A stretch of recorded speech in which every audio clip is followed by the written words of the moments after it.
Sometimes I wish I was even more awesome than I already am. What would my life be like if I turned that shit up to 11 out of a possible 5?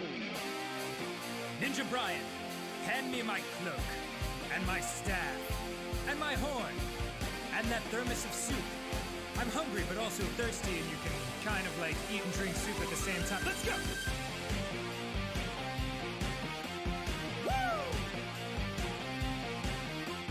Riding straight out of your imagination, using my magic to fight against crime, destroying evil with powers most awesome, protecting the weak almost all of the time, but not on certain days.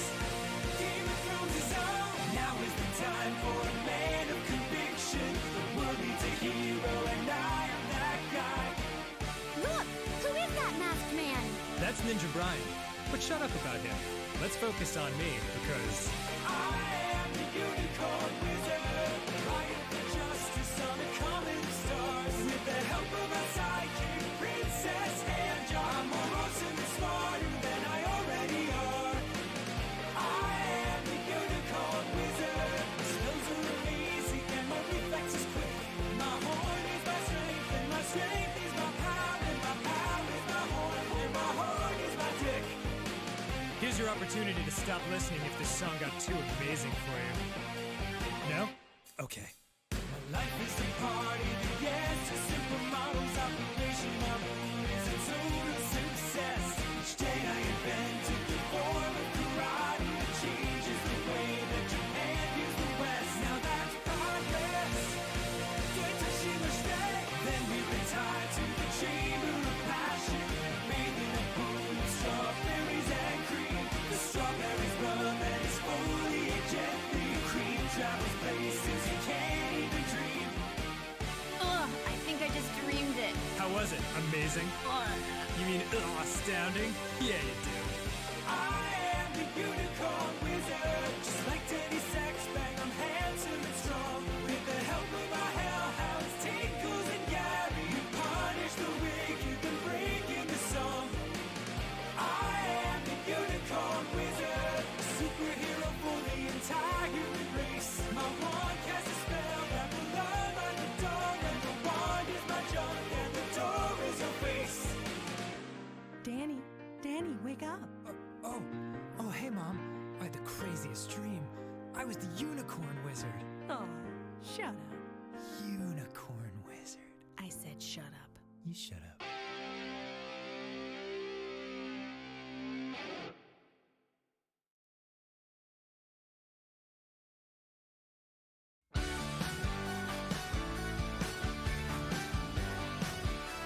Ninja Brian, I invited a large number of girls over here for an orgy tonight, but I have to say the responses thus far haven't been exactly what I'd hoped for. Stacy had a headache, Jenny was in jail. Brenda had to work late, Kate was getting Jenny's bail. Angela got scurvy, Ashley caught a cold.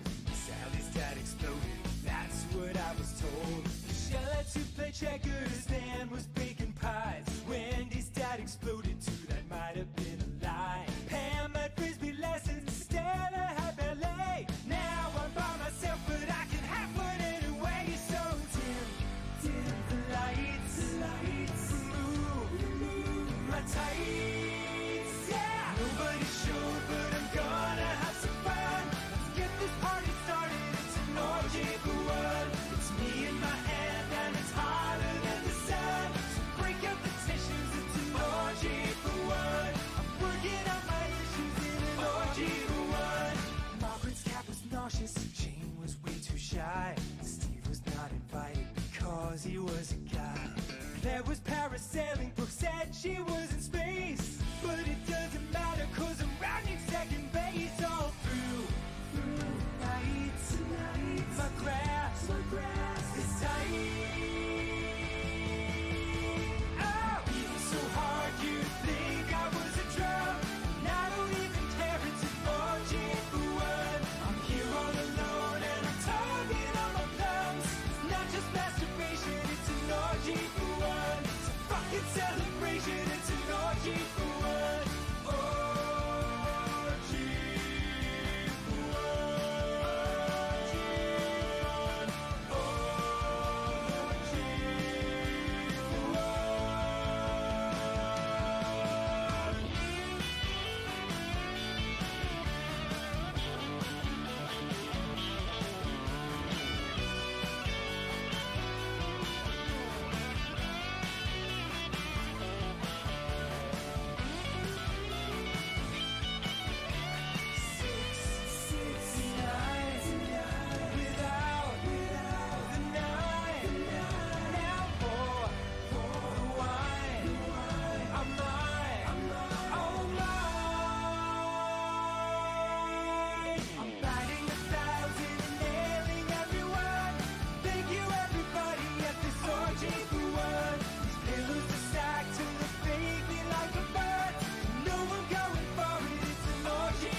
I feel like that song is a great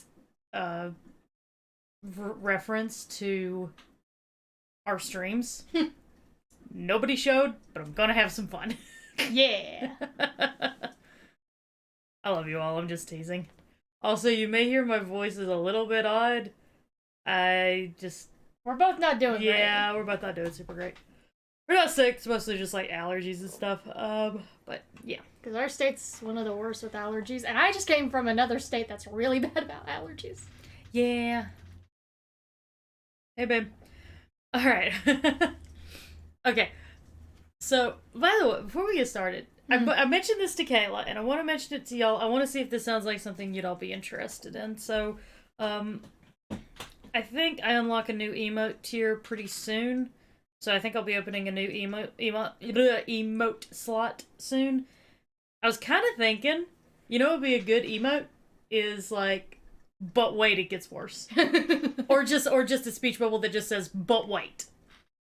I think that would be good. I'm thinking that might be a cool emote. Let's kind of integrate DisasterCast a little more into the channel. So Bert has really been going off on this since he started doing the thumbnails and posting my face just in random places. Yeah, I have. By the way, speaking of thumbnails, okay, so this week, things to come this week, all of Ghost Hunter is going to be uploaded to the channel over the course of the week. One upload a day seems to be the best route to do it, so I'm just doing one upload a day, basically. So all of Ghost Hunter will be up this week, and as well as all of Destroy All Humans, which I'm very, very excited about. So that's ready to go, and I've got that uploaded, thumbnails made, everything's all scheduled out, so that should be fun. Yay!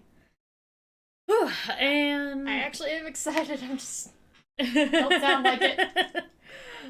It's very possible I will not be doing the Lord Chilled voice today. I don't think my throat can handle it. Alright, so, Kayla, why don't you share with us all what the disasters for today are so that I can write it down and include it in the video descriptions when I upload this tomorrow? Okay, so, again, I do have my one true crime thing included. I have the Aberfan Disaster. Aberfan. F-A-N. Aberfan Disaster. Okay. I have Swiss Air Flight 111. Flight 111. Thank you very much for that. You're welcome. And I have the murder of Samantha Josephson. Samantha Josephson. Got it. Yeah. It's bad. Like, as in the response was a disaster, or like The crime itself is just horrible, and it's actually kind of sad what happened. Okay, so I'm gonna go ahead and spoil this now. The murder of Samantha Josephson has brought about some legislation in the United States, particularly concerning ride shares like Uber and Lyft. And I'm telling you, she's the one who got murdered by the guy who she thought was her Uber driver. Yep, that's it. Okay, that's okay. I knew that name sounded familiar. I was like, that sounds really familiar. Yeah, see, I'm telling this one because as the world is opening up, I want to remind people to still be cautious. Yeah, please be safe. If you didn't take ride shares, take them with friends, like, take them in groups. Whenever the driver shows up, ask them, what's my name? Yeah. That's a good one, actually. If the driver doesn't immediately roll their window down and greet you by your first name. That's what they did in California. That's why I was only okay taking the Uber and Lyft then.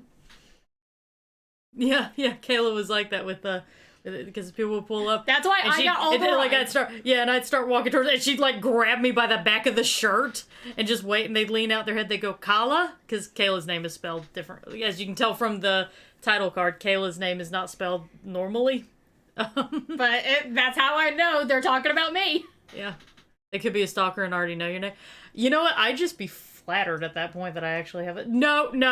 I'm gonna rewind that joke back. I'm gonna rewind that. That's not appropriate. Stalkers are, as someone who has had a stalker before, it's a very horrible experience. So let me rewind. I was gonna make a joke. Oh, well, I'd just be flattered that somebody cares enough to stalk me, but no, we're gonna rewind that. We're gonna dial that back. I'm gonna abort that joke. So abort.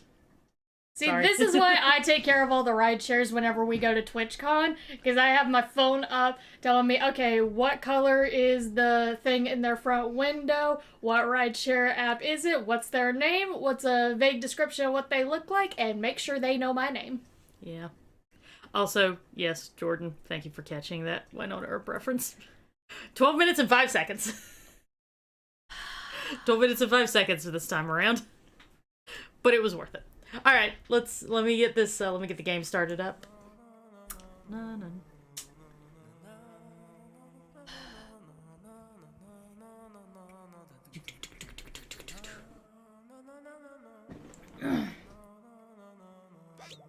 Oh, I hate the ones that are just like, oh, I just want someone to talk to, because then like people will get on you whenever you're like, no, fuck off, because they're like, oh, he's just lonely. It's like, I don't give a fuck. I'm lonely too sometimes. You know what I do? I get a fucking stuffed animal in a body pillow and ride that shit out. Yeah.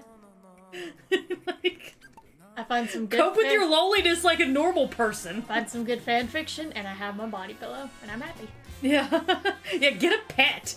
You're cope with your loneliness in a healthy manner by talking to your inanimate objects and hugging your body pillow of the Huntress from Dead by Daylight. That's, like a normal person.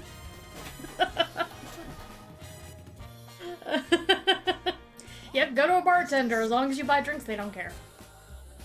If the bartender is a cute girl, for the love of God, don't hit on her. No. She's required to be nice.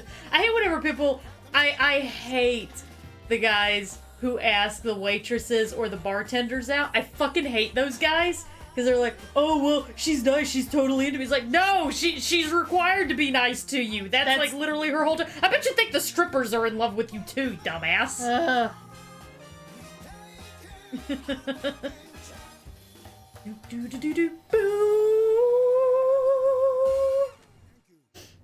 Hi, Dragon. Yeah. Okay. You know what? All right. So I do hate a Karen. Let me make that very clear. I hate Karens so much. That being said, the worst is the guy who is like an amateur comedian and you are forced to hear his stupid fucking like set. Yeah, you gotta sit there and listen to his stupid fucking set. I'm just like, shut the fuck up. Okay, what was the last thing we did? I think we did the sumo thing last, didn't we? I think so. Just look for someone who's raising their hand. Oh yeah, because it makes a little... How's the volume, by the way? Just kind of give you all a little bit of time to listen to me and listen to the game, and just let me know how the balance levels sound, and we'll work from there. I know we did the race car thing. I don't even remember that.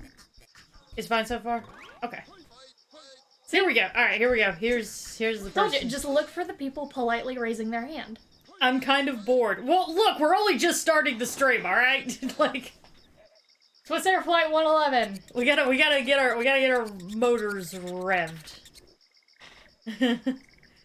So you're the king. Yes, I am the king, as a matter of fact. No, you're not. It's definitely me. I'm the king. Quit lying about your title. I'm almost 89 years old, but still young at heart. You know what? Good for you. My perspective is still fresh, but I can't seem to find anything fun. A friend told me that Katamari Damacy was fun. Is it true? Yeah, it was pretty fun. Just said no. Okay, yes. It's...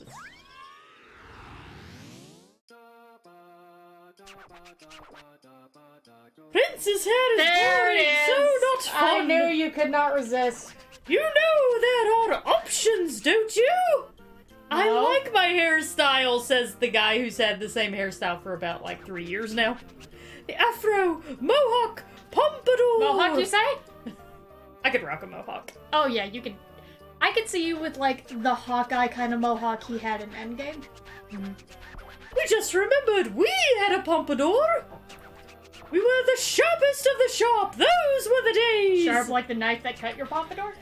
What? Excitement? You want excitement? I could take it over. You're talking to a pompadour, yes? No, it's far too late now. Oh, you're talking a pompadour. My, your highness is avant-garde. Avant-garde? Alrighty! So, starting now, let's roll it Vanguard style! Roll it Vanguard style. Bump, bump, I don't get it. Gangnam style. Oh.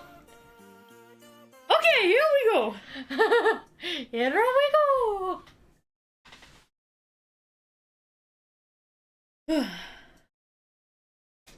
Oh god, Izzy. Izzy, you're speaking of my soul. Alrighty, let's roll. Nice out today. It's hiking time. Oh yes, this is my thing. I haven't been hiking in so long. I miss it. Alright, let's go. Grandfather Mountain's open? Yeah, I should go hiking. 12 minutes to make a 12-meter Katamari. Alright, got it. Alright. Off I go. Alright. Get to it. Tell us all about. Did you get any on you? Not that I know of, but I haven't eaten much today. Alright, get on it. Tell us all about how the Swiss fucked up. Excuse me.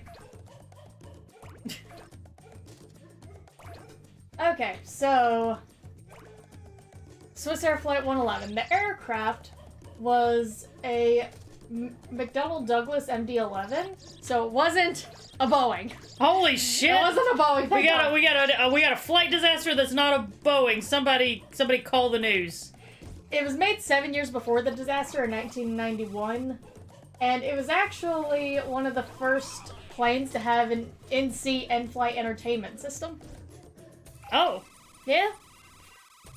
That was It fancy. actually had it in business class first, and then they put one in first class. Suck it, rich people. Yeah, I thought that was funny. It was made to hold 241 passengers. And I mentioned this in-flight entertainment system because it might play into something later.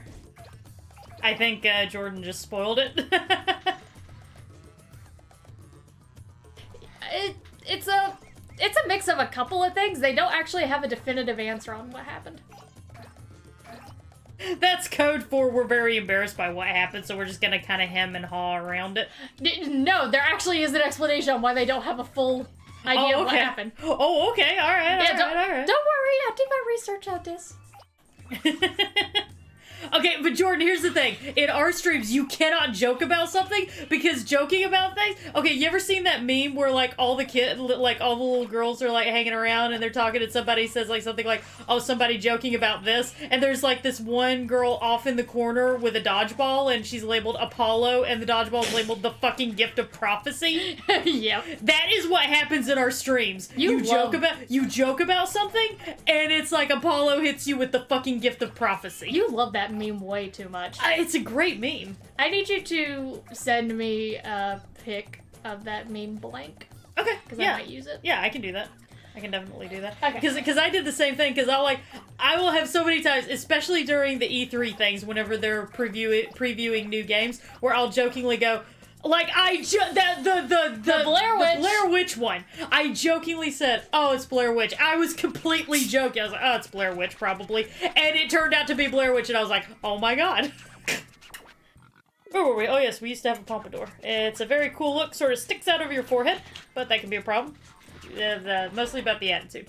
I could never wear a pompadour. That's one thing I could never do. Nah. Oh yeah, that's another button nomination. I was joking! Yeah, I was joking. Okay. So, again, the in-flight entertainment system was the first of its kind equipped on a plane to allow the passengers to browse the web, select their own movies and games, and gamble. I'm sure that was fun for a little 3-year-old. Oh, great! So microtransactions were already... Oh, sorry. Surprise mechanics. Yeah, mid-90s. Yeah, it's not a Nordic invasion, it's a surprise visit. It's surprise immigration. Yep.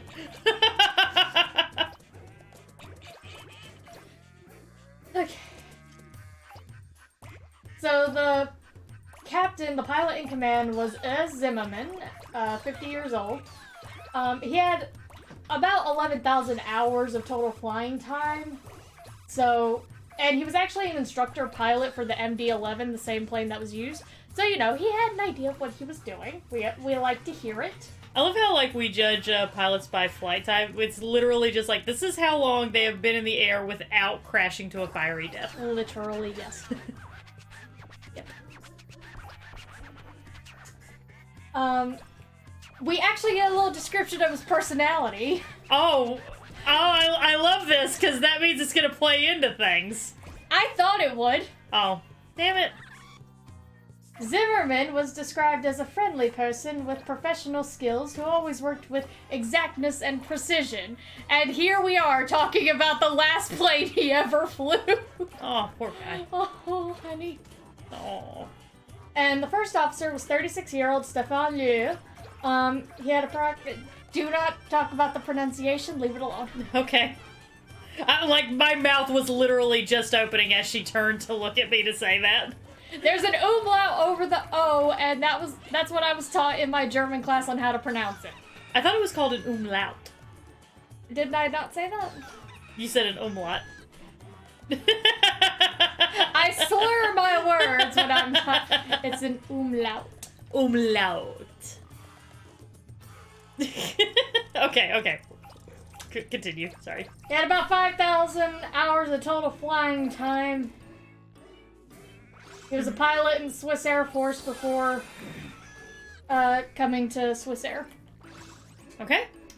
That's pretty good credentials. Yeah. Yeah, and all of the 11 flight attendants in the Maître d'Arcana were all trained, qualified, and certified in accordance with Swiss regulations under the Joint Aviation Authorities. Mm-hmm. So they knew what they were supposed to do. Yeah. Theoretically. Yeah. I love the way you said that, just like, yes. See, with this disaster, you could have all the training in the world and it wasn't gonna matter. Oh. Those are some of the worst kind of disasters, when there's just nothing you can do. Yeah. Okay, so the actual flight and disaster itself. Ooh boy, get ready. So the flight took off from JFK Airport at 8:18 p.m. on September 2nd, 1998. Okay. Oh, I was a little over 2 years old. So from 8:33 to 8:47, which is about 14 minutes, the aircraft experienced a radio blackout, which was found to be caused by communication radio tuning errors, aka they didn't have it tuned to the right station, so they couldn't use the radio to talk to anybody. Off to a great start. So you can't just, like, tune that shit mid-flight? No, you're supposed to tune it before the flight takes off. Oh, well. They just didn't. That wasn't a good move. Yeah, again, off to a great fucking start. So at 10:10 p.m., about 52 minutes after takeoff, the flight crew detected an odor in the cockpit. and everybody looked at the pilot, and the pilot said, "No, I swear to God, this time it really wasn't me." Sort of. They determined it to be smoke coming from the air conditioning system.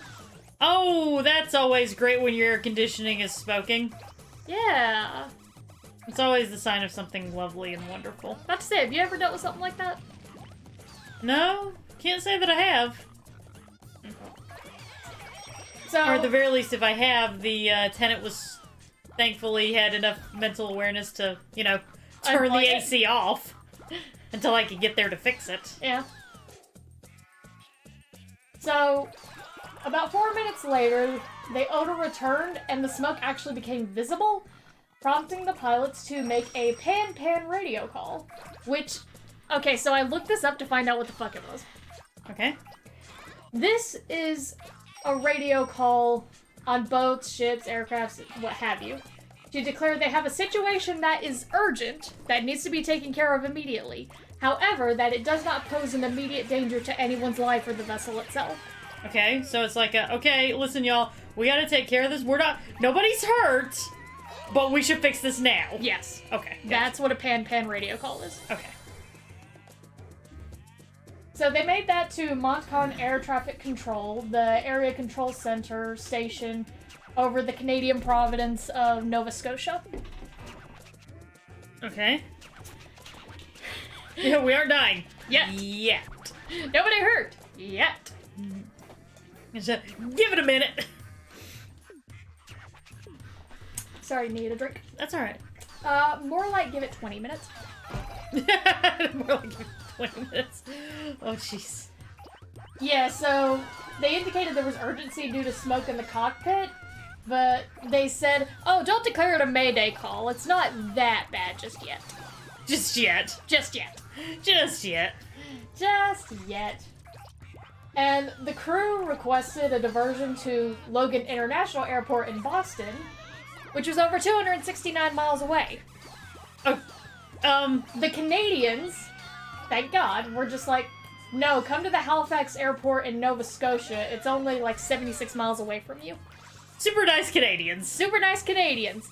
Canadians They took a break from killing the indigenous children in their schools to help out generally with this. racist. Yeah, and just in general being way more racist than people think Canadians actually are. Seriously, no one ever talks about that. No one ever talks about Canadian racism. It is very much there. I'm not saying this like to hate on Canada. Some of the most lovely people I've ever met are Canadian. I'm just saying. Like, Canadians are not all sunshine, rainbows, and mooses. Meese. Moosies? Moose meese? I don't know. Moose meese?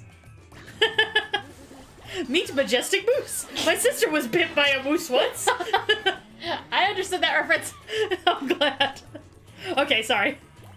By the way, Robin Hood, the reference wasn't from Robin Hood Men in Tights, but Monty Python always makes me think about Robin Hood Men in Tights, and this is the time to let you all know that Robin Hood Men in Tights is free on YouTube right now, and you should watch that shit because it's so good. Go watch a Mel Brooks movie today. Yeah, and it has Cary Elwes in it, and he is so good as Robin Hood. He's genuinely really good in it. I think it's kind of an underrated gem by him. Okay, anyway, sorry. Continue. You're fine. So, yeah, the Canadians are just like, no, you're Swiss and therefore white. Come land at our airport. Holy shit! You're just like no mercy today. Well, I mean, the Swiss are also incredibly racist. Yeah, no, yeah. Swiss do blackface. Still. Yeah. Like, that's still, and like, when we say they do blackface, it's not like how it is here in America where somebody does blackface and every sensible person goes, bruh. No, I think with the Swiss airline, you're like required to do blackface before they'll let you on the plane. It's like their version of TSA. Holy shit, we are being vicious today. We're in a bad mood. Yeah, we're just vicious today. Oh, don't worry. When we get to Aberfan, I'm gonna be vicious against the UK. It's fine. Everybody, we're equal opportunity vicious people. Yeah, I don't give a shit. Okay. So after the Canadians told them to land at Halifax, the airplane was like, okay, I guess we're gonna go ahead and do that, and they tuned into Halifax Terminal Air Traffic Control to make sure they could. Okay. So they were advised, whenever they got close enough, they were advised, hey, you're about 30 miles away, you know, just come and land, it's fine, whatever. But the crew requested more flight distance to allow the aircraft to descend safely. Okay. Because it was at 21,000 feet, and they're like, hey, there's smoke in the cockpit. We don't know if a sudden landing is going to cause a major fire, so let's just do it slow and easy. You know, that is sensible. I mean, I get where they're coming from with that. Like, hey, we don't really know exactly if this is, like, something that can ignite, so... Yeah.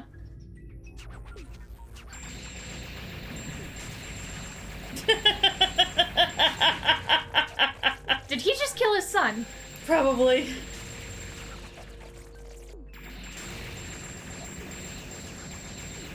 Silly little prince. Alright. Jesus, chill out. Chill out, King. We'll go again. God. Be a dick. Seriously, like, take a deep breath, bro. Alright, continue. Okay. So, because they needed to go low and slow, they said, okay, so we're requesting that we can dump fuel so we can lighten the load and go a little bit lower. Make it easier. Okay. We're getting a little... I'm not gonna lie, I'm feeling a little more iffy on that decision. Well, Halifax said, okay, just go over towards St. Margaret's Bay, where it's safe for the aircraft to dump fuel, and just go over there and then come back. Okay, yeah. See, we started off very sensible, and I was picking up what everyone was putting down, and I was following along. But I'm not following so clearly this time right now. I'm gonna be honest. Apparently, dumping fuel is kind of a common way of trying to reduce the weight load. So an aircraft can make an emergency landing. It's just at the same time, I'm like, remember when we got mad at the oil companies for like a week for doing that? Yeah, I know. Right? Well, I mean, I feel like when the oil companies did it, it was just straight up neglect. This one I think we could all understand because, like, okay, but this was in an effort to save lives. And like my issue is less the environmental thing and a little more the. Okay, but as far as you know, you could have a fire? Are you sure you want to be, playing around with the fuel right now? It's fine. So in accordance with Swiss Air checklist, in case of smoke or of unknown origin, the crew shut off power to the cabin. And, and Bernie was really, really pissed off about that because he was on a really great streak in his poker matches. Probably, yeah. See, turning off the power also turned off the recirculating fans in the cabin ceiling. Okay, that's not really great. But wait, there's more. Because of this, the fire spread to the cockpit. Oh my god! But wait, there's more.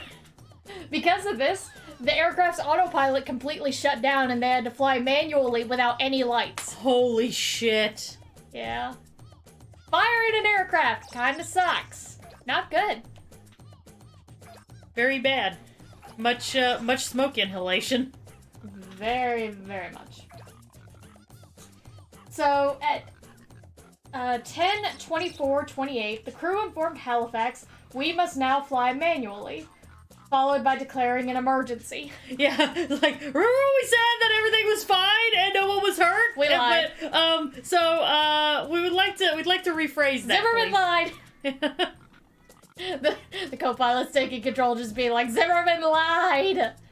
Help us! Yeah, like, so we'd like to retract that previous statement, if you don't mind, and just kind of submit for the editor.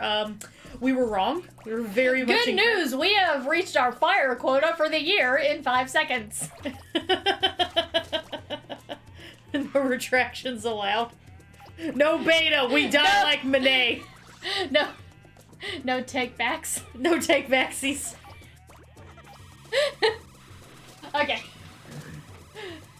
So, 10 seconds later, the crew declared an emergency again, saying, quote, and we are declaring an emergency now, Swiss Air 111.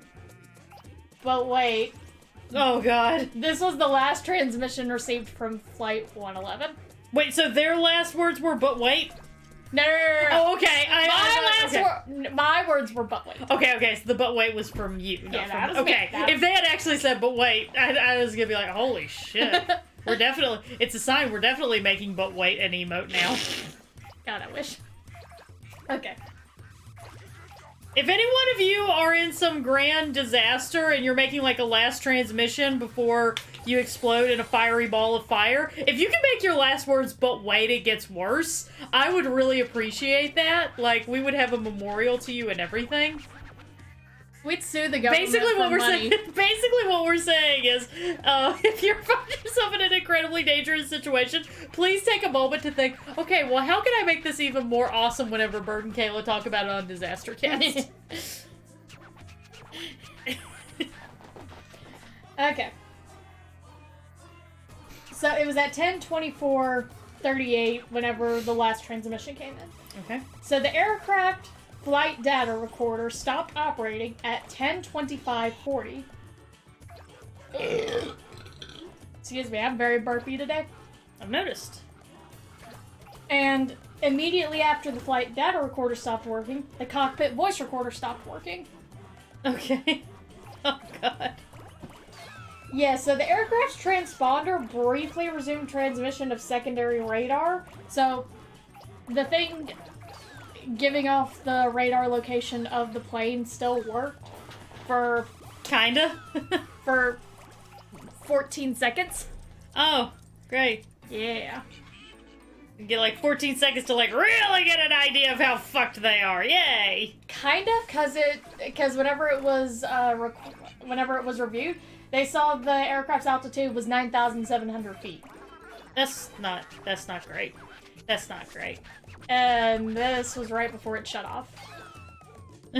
That's really not great. Yeah, so after that, the plane could only be tracked by primary radar, which is the Oh, God. and it doesn't tell you what altitude it is. It doesn't tell you the status of how the plane actually is. It just tells you where it is. And even then, not all that great. Yeah. And at 10:31... Morning Dusk Shadow Fox, thank you very much for the 25 months. Appreciate Thank you! it. So, at 10:31:18, the aircraft struck the ocean at an estimated speed of 345 miles an hour. Whew. The collision with the water decelerated the aircraft Oh, I bet it did! with approximately 350 G-forces. Good. Yeah, fun fact about water. A lot of people just kind of show in the movies like, oh, I'll just land in water from this incredibly high height and I'll survive. Actually, once you get to a certain velocity, it really is like hitting concrete. Yeah, it's like whenever, it's like that saying, it's not the fall that kills you, it's the sudden stop. Yeah. Yeah, this sudden stop of 350 G made the aircraft disintegrate almost immediately. Holy shit! Yeah, everybody died on impact the second it happened. I bet. It's not the fall, it's the sudden ass stop. Fucking hell. Wait, they were in Canada, it's not miles, it's 555 kilometers an hour. There. Yeah, like a belly flop, essentially. You ever, like, done a belly flop from too high up and your stomach is just killing you afterwards? Yeah. I've done that. I was a stupid kid. Everybody's done it at least once. That's how you learn your lesson. Basically, yeah. That's how our parents did it. Okay. So, yeah, everybody died. 215 passenger and 14 crew. So a total of 229 people died. Instantly. Jesus. So, what happened afterwards? Okay, so there's a law in the search. Oh, man! Search. You're like sitting back taking your comfort pose that you get whenever you're about to explain some Because this shit. is a long thing, and it took me until reaching the end of the section to find out why they had to explain so much, but then I finally got it. Okay. Okay, let me get we're in tea spilling pose. Okay, so Kayla has a tea spilling pose. Her tea spilling pose is Kayla always reads her notes off of her laptop, and whenever she leans back in her chair, puts her feet up on my bed, and then sets the laptop in her lap and gets comfortable, that's tea spilling pose. That means she's about to lay some knowledge on us. Yeah. Because there's a lot in the recovery of this plane and the people.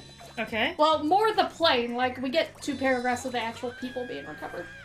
Yeah, I'm pretty sure there wasn't much of the people left to be recovered after all that. Actually, you'd be surprised. Wow. I already am surprised. So, the search and rescue operation was actually codenamed Operation Persistence. How appropriate. Yeah.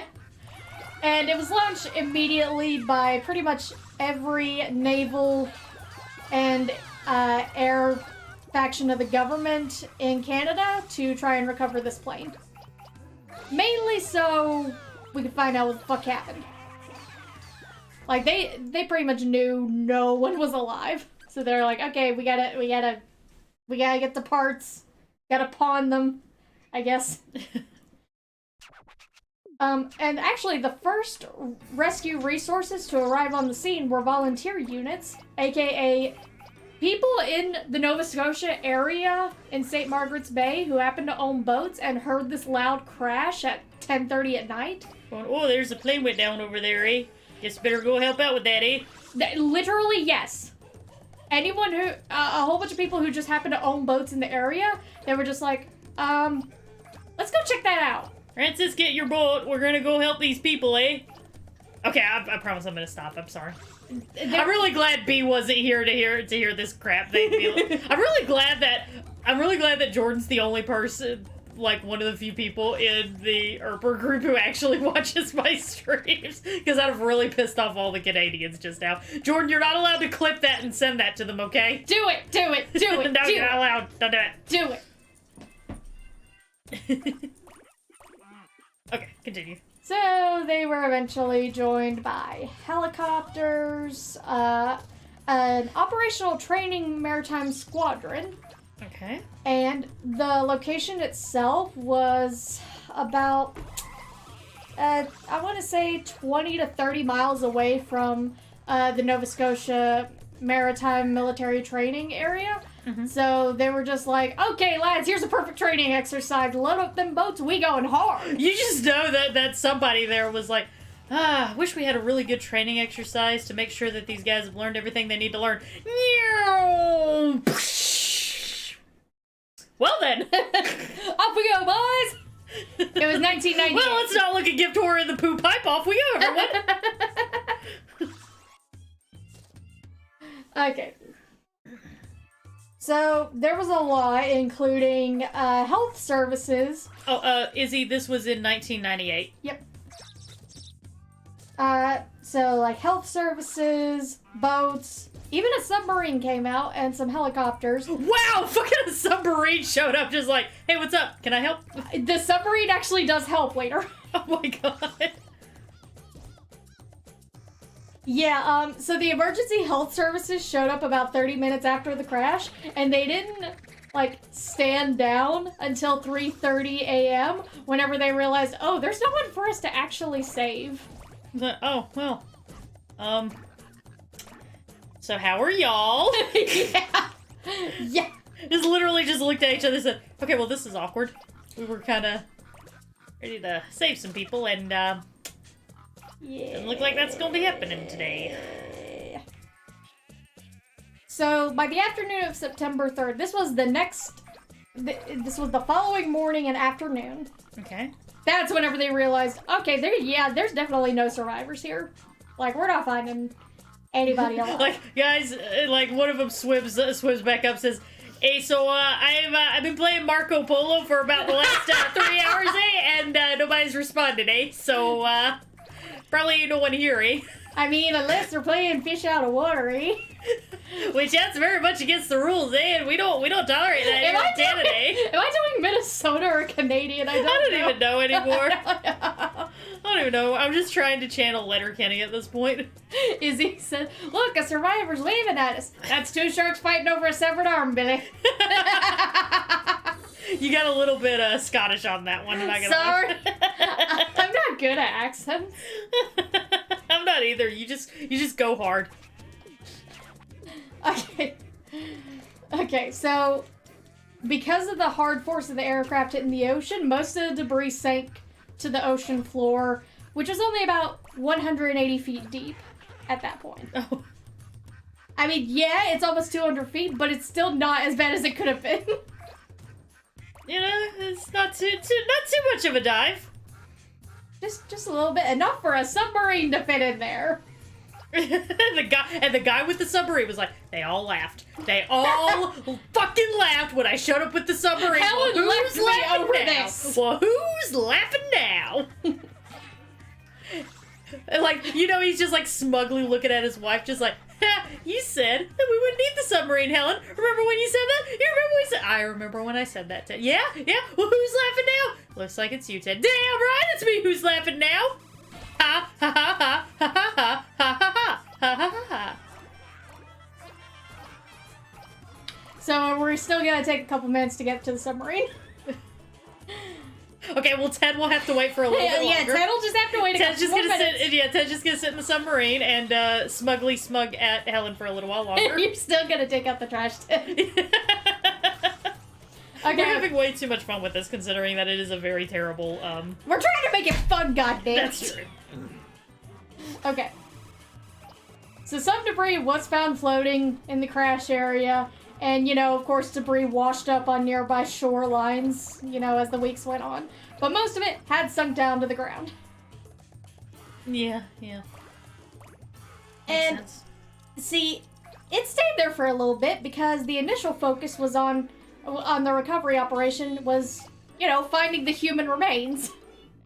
Yeah. They thought that was kind of important. Playing Marco Polo.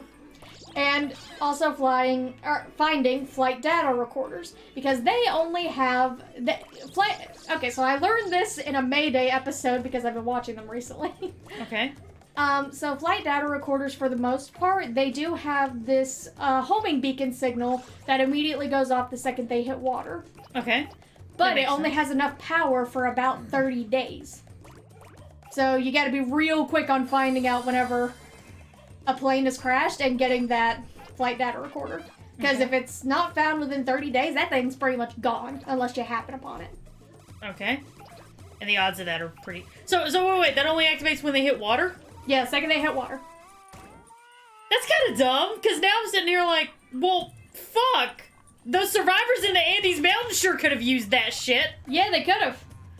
Yeah, they fucking could have. That's just bullshit. Well, it was also a private plane that they took to the Andes Mountains, so it may just not... That's even less excuse. You people are fucking rich. Come on. It was the 70s. I don't even know if they had flight data recorders at that point. 70s schmevendies. Somebody snort some cocaine and figure it out. Wait, that's the 80s. Also, remember how they were only in the front half of the plane, and the flight data recorders usually held in the back half? Yeah, but still, would have at least given them a better idea where the fuck they were. If it existed, if they had one. It's excuses. Explanations are not excuses. Explanations are just excuses that sound a little bit smarter. Quote, copyright Bird 2021. Kayla has given up. So because of the force of 350 Gs just shattering this entire plane on impact, the aircraft was fragmented, and it was really hard for them to find wreckage early on.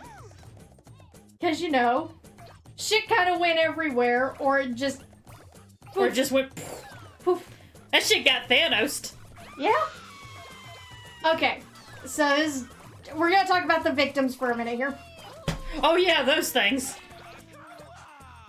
So, remember how I told you, because of the force of the G and everything, that it was instant death pretty much the second it happened? Yeah, I remember you mentioning that. Because of this, only one person was able to be visually identified. Holy shit.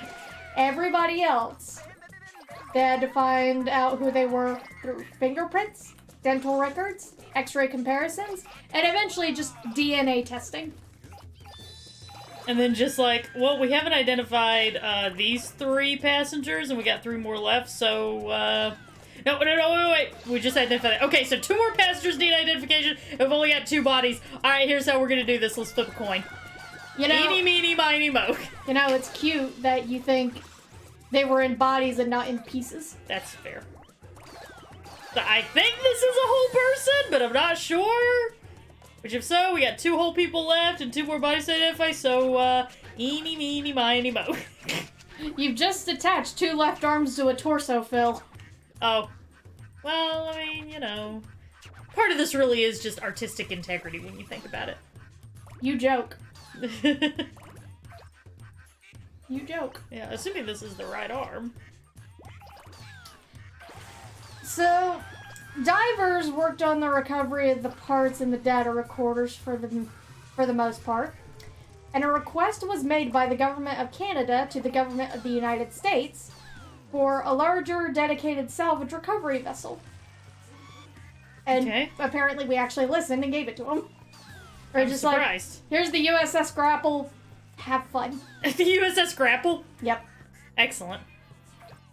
Yeah, the Grapple actually had 32 salvage divers, so it actually did... We weren't just giving them the leftovers and saying, here, shut up. We actually did give them something they could use. Well, at least there's that. Yeah, so the cockpit voice recorder and the flight data recorder were found by the submarine HMCS. Wow. Yep, that was the moment when Ted was like, you all said what be needed, but turns out it wasn't it, Helen? Yes, Ted, it was very much needed. Ha ha! Who found the record? You did, Ted. Yeah, that's right. Who's the best? You are, Ted. Yeah. And Ted I'm very invested in Ted's story now. Ted gets a blowjob now. No, he doesn't. Oh, come on, Helen, baby, come on. Okay, fine. Ted respects consent. I gotta make Ted somewhat redeemable here, alright? Okay. So it was found by the submarine HMCS Okanagan. Okay. Sorry. We're gonna leave that there. Just gonna set that there and just not talk It's about gonna sit there. It's gonna be respected because it wants to be left alone. it. Okay, fine. So it used sonar to detect the underwater locator beacon signals that I talked about before. Mm-hmm. And Canadian Navy divers just grabbed them immediately. But wait, it gets worse. Oh god. Both of them had stopped recording after the aircraft lost electrical power Well, god damn it. at approximately 10,000 feet, 5 minutes and 37 seconds before the impact. Well, damn it. This shit is why it's so hard and we don't have a definitive answer as to what happened, because we lost the last 6 minutes of the flight. Well, fuck me. So it's not because of people being lazy, it's because we genuinely just don't know, because some people were idiots and didn't think, maybe we should have this, very important thing we need to find out what happened to planes. Maybe that needs to, like, run on battery power or some shit. And that's why they run on battery power now.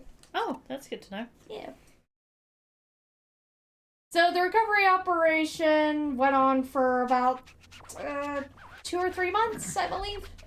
And it cost a lot of money. So by October 2nd, the TSB did a heavy lift operation to get the major portion of the wreckage from deep underwater before the expected winter storms began. So they were Weather. Yeah, they were trying really hard to get this shit as fast as they possibly could. They're just, like, running through with, like, a giant net, just sweeping through it over. You're not wrong. They're just coming by with a giant net, just like, meow, meow, meow. See, meow. you joke. But having 2 boats with a net between them to actually do that is a very real recovery operation strategy. Did my game freeze? Oh, my game froze. The game was just like, I'm done. The game was like, I'm done. I deal with this shit no more. That was poor sound effect work. Hey, look, I'm not a Foley artist. I thought it was pretty good. Thank you. You're welcome. So, by October 21st, an estimated 27% of the wreckage was recovered. So they had almost a month and a half. No, wait.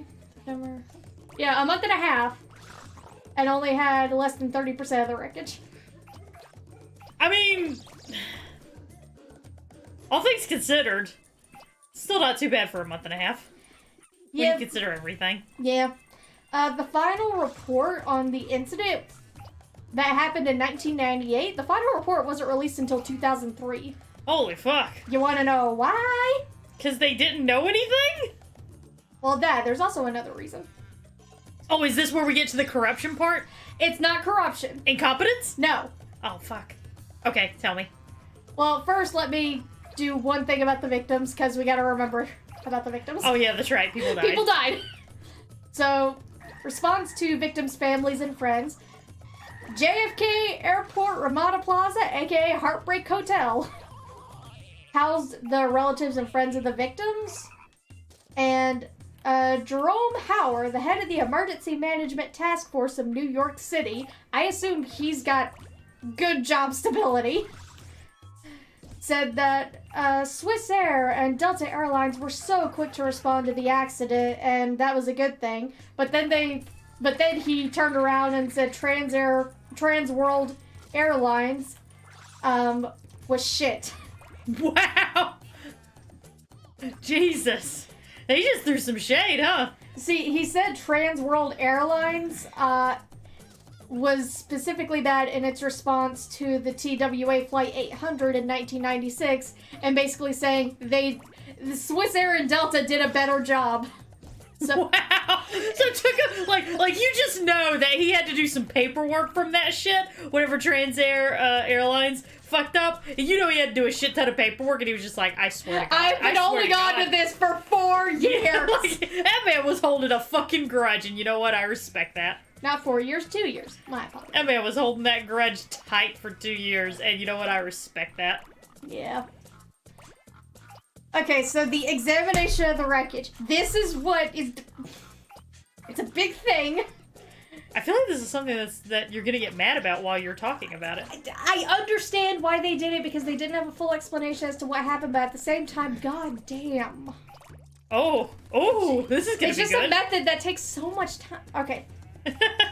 So what they did, every piece of wreckage was brought into a hangar. It was carefully cleaned with fresh water, it was sorted, labeled, and it was weighed. And then it was placed in a specific part of the hangar based on a grid system representing the various sections of the plane.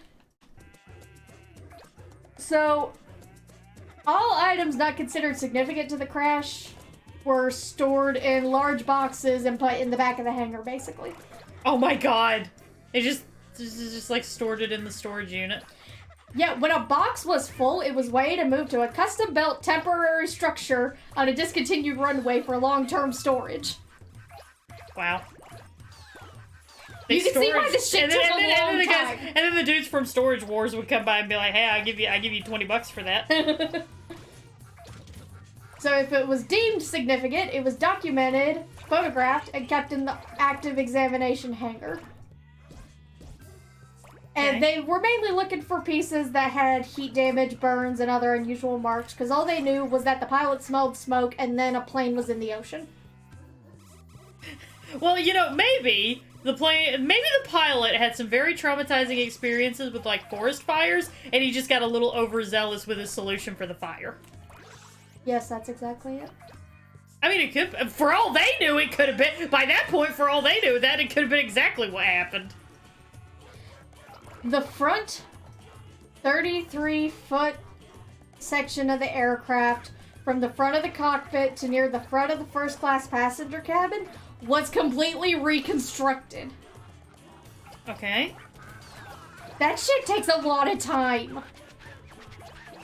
You gotta find all the pieces, you gotta get them in place, you gotta use any other... The reconstruction, it was a completely separate thing. They made that out of new parts, and what they were doing was they were using the pieces from that section of the plane that they found in the ocean, usually the ones that had heat damage or burns or unusual marks, and just holding them up to where they were supposed to be and being like, huh, that looks different. Maybe that's what caused that shit. Worst puzzle ever. That's essentially what they were doing. And it's just... Somebody call up Jim's wife. She does this. She does like 30,000 piece jigsaw puzzles in her spare time. I mean, they have a table in their house they could never use, but keeps her busy. Jim's wife, it's your time to shine, girl. My name is Margaret, but okay, yeah, I'll help. So that was the biggest thing that took the most time, was making a new cockpit. Yeah, cock. Out of other plane parts, documenting and sorting the plane parts they found in the ocean and holding them up to where they were supposed to be to see if they looked different. Wow. I think that's why it took at least 5 years for us to get an answer. Margaret was very dedicated. You know what? It's fine. And she also wanted that sweet, sweet overtime pay. Well, they were trying to figure out the last 6 minutes of what happened, and all they could go entirely on was physical evidence based on the pieces that they managed to find in the ocean. Yeah, so basically Margaret is a hero. We still don't have an answer as to what happened. Margaret is a hero. Like, she didn't do anything. Okay, so then she's Tuxedo Mask. But either way, she's a hero. No, Tuxedo Mask did a lot. No, he did not. Fuck you. Tuxedo Mask didn't do a goddamn thing. He did more than Sailor Moon. Fuck. Yeah. Oh, we gonna fight now. We gonna fight now. If you gonna sit there and be like, oh, Sailor Moon didn't do anything. The show's fucking named after her. That's She's what the one who had all the shit, superpowers and shit with. Alright? Tuxedo Mask. Oh yeah, she had all the superpowers. All she did was sit there and cry. Oh, who the fuck? What the fuck Sailor Moon are you watching? Are you watching the gritty reboot Sailor Moon? Sailor Moon was happy. Sailor Moon loved her life, and she loved her friends, and she loved Earth, and she did everything she could to protect it, okay? Sailor Moon was fucking amazing. Sailor Moon was fucking amazing, alright? Tuxedo Mask was a piece of shit. It was only useful in season 1, and after that, just nothing. Look, see? Chad is saying that I need to punch you now. The only thing she did was shit out a kid that made itself come to Fuck pass. you! Fuck you! We do not disrespect Sailor Moon in this house. Alright?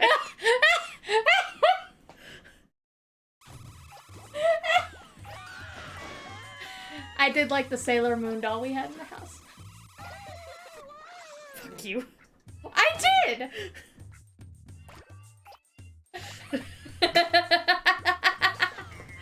We had to stop everything to have that discussion. I love how heated you got because I'm just sitting here like, I never actually watched Sailor Moon. Sailor Moon was great. I just wanted to upset you for a minute. Sailor Moon was great. They had gay cousins. It was awesome. But why were they cousins in the American thing? Because legit Funimation thought that just happened. Because in Japan, They're girlfriends. Yeah, they're girlfriends. They said that they were cousins because they were like, no, that's inappropriate for children. So basically, it was like, oh great, so gay Kissing incest cousins. now. Yeah, so gay incest now. Cool. Good job, Funimation. Smart move.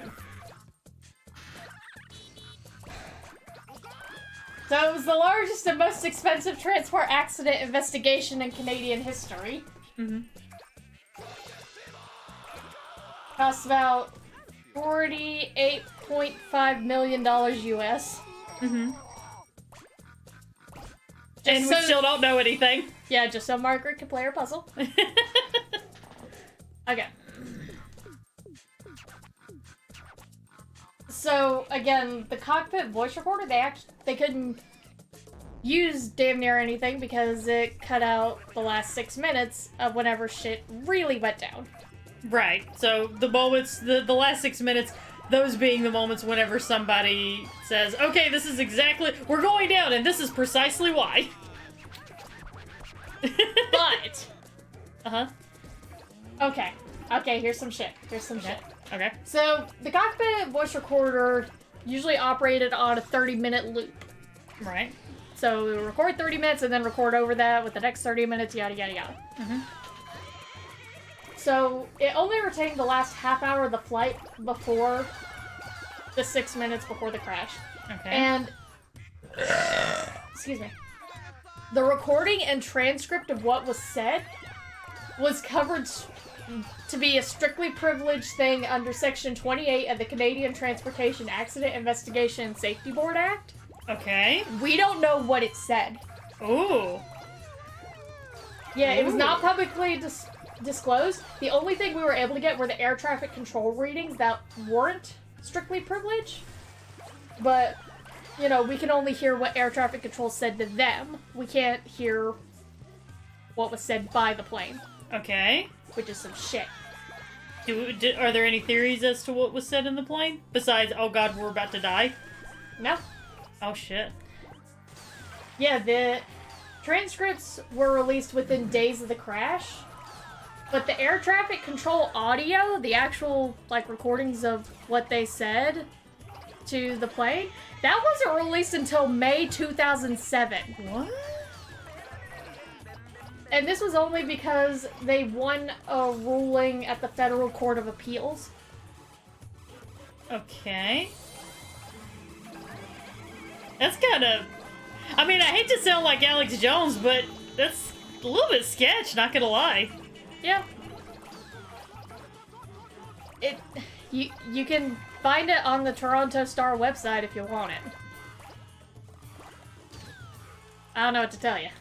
Yeah, like, I'm really not trying to pull an Alex Jones right now. It's just, that really does sound kind of weird. Like, you know? Yeah. And that's all we got. That's it. We don't have the cockpit voice recorder. Is it normal for them to use that act so aggressively to keep voice cockpit recordings from the public eye? Is that a normal thing, or? I imagine it's kind of a government thing, because sometimes the US will invoke shit like that to keep certain information from the public. Like, they did that for the longest time with Project MK Ultra. Mm-hmm.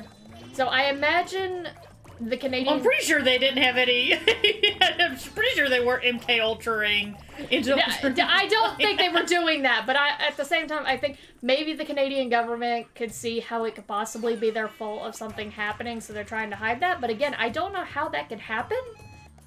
Maybe the Swiss government asked them to cover it up. Maybe. I don't know.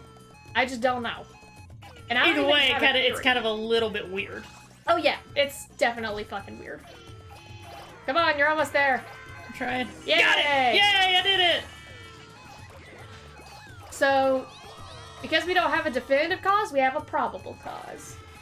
Ooh, probable cause. My favorite kind of cause. Mm-hmm. So, the Transportation Safety Board identified 11 causes and contributing factors, and the first and most prominent was, quote, aircraft certification standards for material flammability were inadequate in that they allowed the use of materials that could be ignited and sustain or propagate fire. Consequently, flammable material propagated a fire that started above the ceiling on the right side of the cockpit near the cockpit rear wall. The fire spread and intensified rapidly to the extent that it degraded aircraft systems and the cockpit environment and ultimately led to the loss of control of the aircraft. So, fire? A fire started, we don't know where, but it ended up in the corner of the cockpit and shit went down. Fair enough. Just I mean, like, it's kind of annoying whenever it's a situation like that and you're sitting there like, okay, you're not wrong, but also I'm just mad about this. most likely what may have happened is that some of the wiring from the in-flight entertainment network, you know, to have the first in-flight entertainment shit, something may have happened with the wiring because it wasn't directly connected to circuit breakers to shut off if something were to happen. Mm-hmm. So, likely something happened with the wiring in the ceiling, caused a small fire, shit went down. Huh. That is probably what happened, but we have no definitive answer, and we're probably never gonna get a definitive answer. Is this a young person's game that an 89-year-old like me can't understand? It's absolutely dull. It's not fun at all. Wow, they're just, like, shit-talking their own game. How do people enjoy something this small? Listen. It's how you use it. Yeah, it's not the size, it's how you use it. Who wants a small Katamari? It's 13 meters, bitch! I was rolling up buildings with this shit!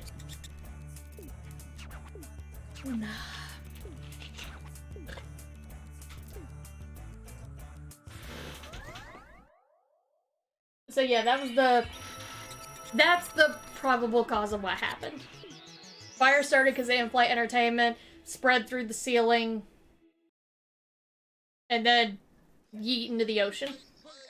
Huh. Okay. Save the pandas. Fuck you and your fucking pandas! What's wrong with pandas? I mean, look, if an animal has lost so much zest for life that it's not even interested in mating, let it die. So let it me clearly die. is making a choice at that point. So let me die. You're gonna die eventually. I didn't say actively kill you. You're gonna die eventually. I'm saying we should not be forcing you to mate. If you're not interested in it, you're not interested. Fair enough. And you gotta keep in mind, the only reason why pandas eat so much bamboo is because they just are too lazy to eat anything else. Everything else just moves. Also, I feel like a very quick way to get rid of this whole save the pandas thing, I have a solution on how we can do it. Now, I don't want to go into details here, but let me just say it involves a camera, a YouTube account, a panda in a cage, and a box full of puppies. And I promise you, we'll get rid of the save the pandas thing really fast, because I want to remind you all, they're still fucking bears.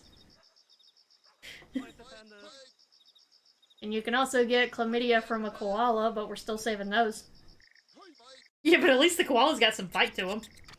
They'll jump on your face and scratch you all up. Oh yeah, they will scratch the shit out of you. Save the pandas. Da, da, da, da, da.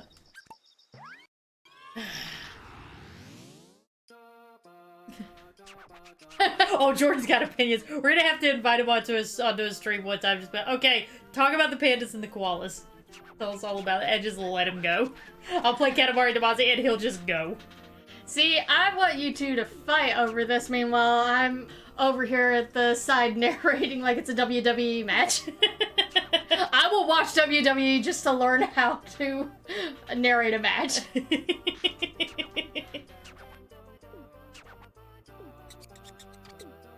Da, da, da, da, da. So, of course, safety recommendations were made specifically for electrical systems, flight data capture, specifically recommending, hey, maybe these flight data recorders, maybe they should run on batteries.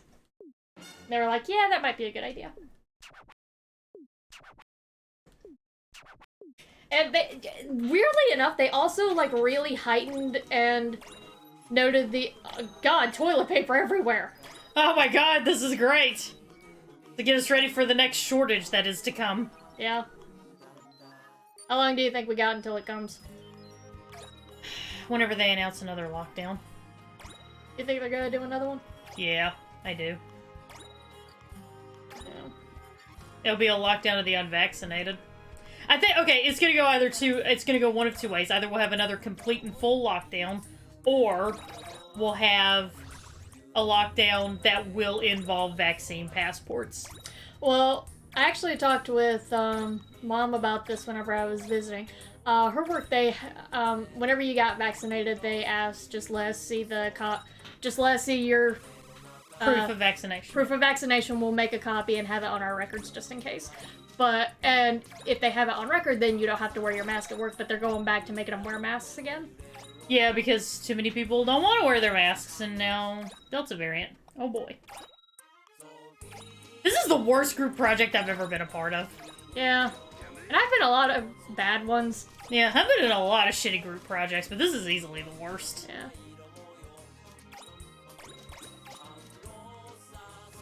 Fred said he doesn't intend to ever do another lockdown. Yeah, I mean... he's walked back some statements before whenever it came to lockdowns. Where's the loan forgiveness, Biden? Where is it? One of my friends thinks that loan forgiveness will probably come around like January, whenever the next pause ends. I was about to say, he did extend it to January. That they gotta like work through some legal stuff, and I'm sitting here like, I don't know. There's just too many. There are too many like organizations and businesses and things that are like built on the idea of owing student loans, like, you know, the military, for example. Yeah. So I don't know if they're gonna do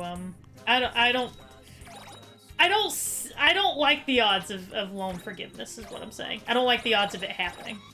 Would I love for it to happen? Absolutely. And I say this as a person who's almost fully got his loans paid off. Like, my loans are almost entirely paid off. What's that like? And, well, but that's the thing. Like, okay, cool. But, like, I would not at all be upset if they forget, like, you know, because I know you're farther away from getting paid off than I am. I'm a lot further away. And if they forgave all of your loans, I'd be like, good.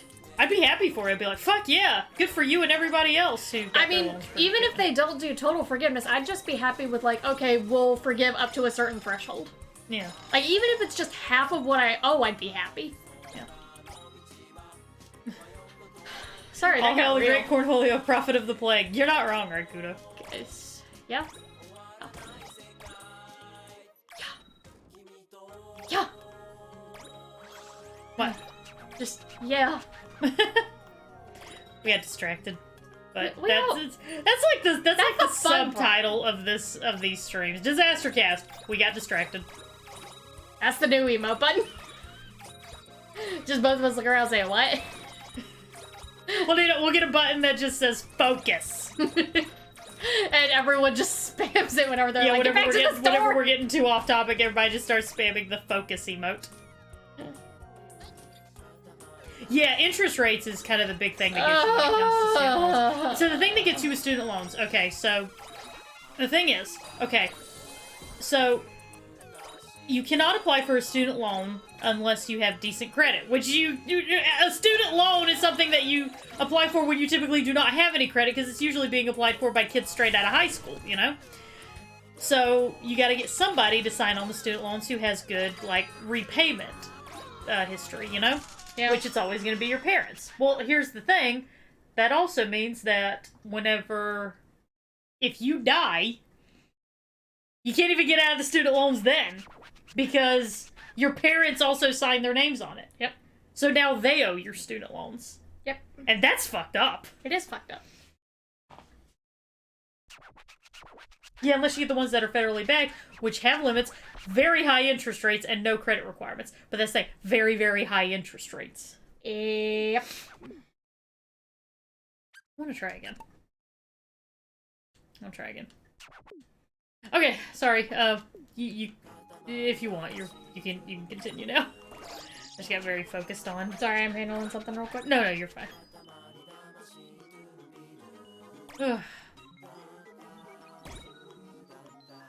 I will say the upside to all of the what's it called?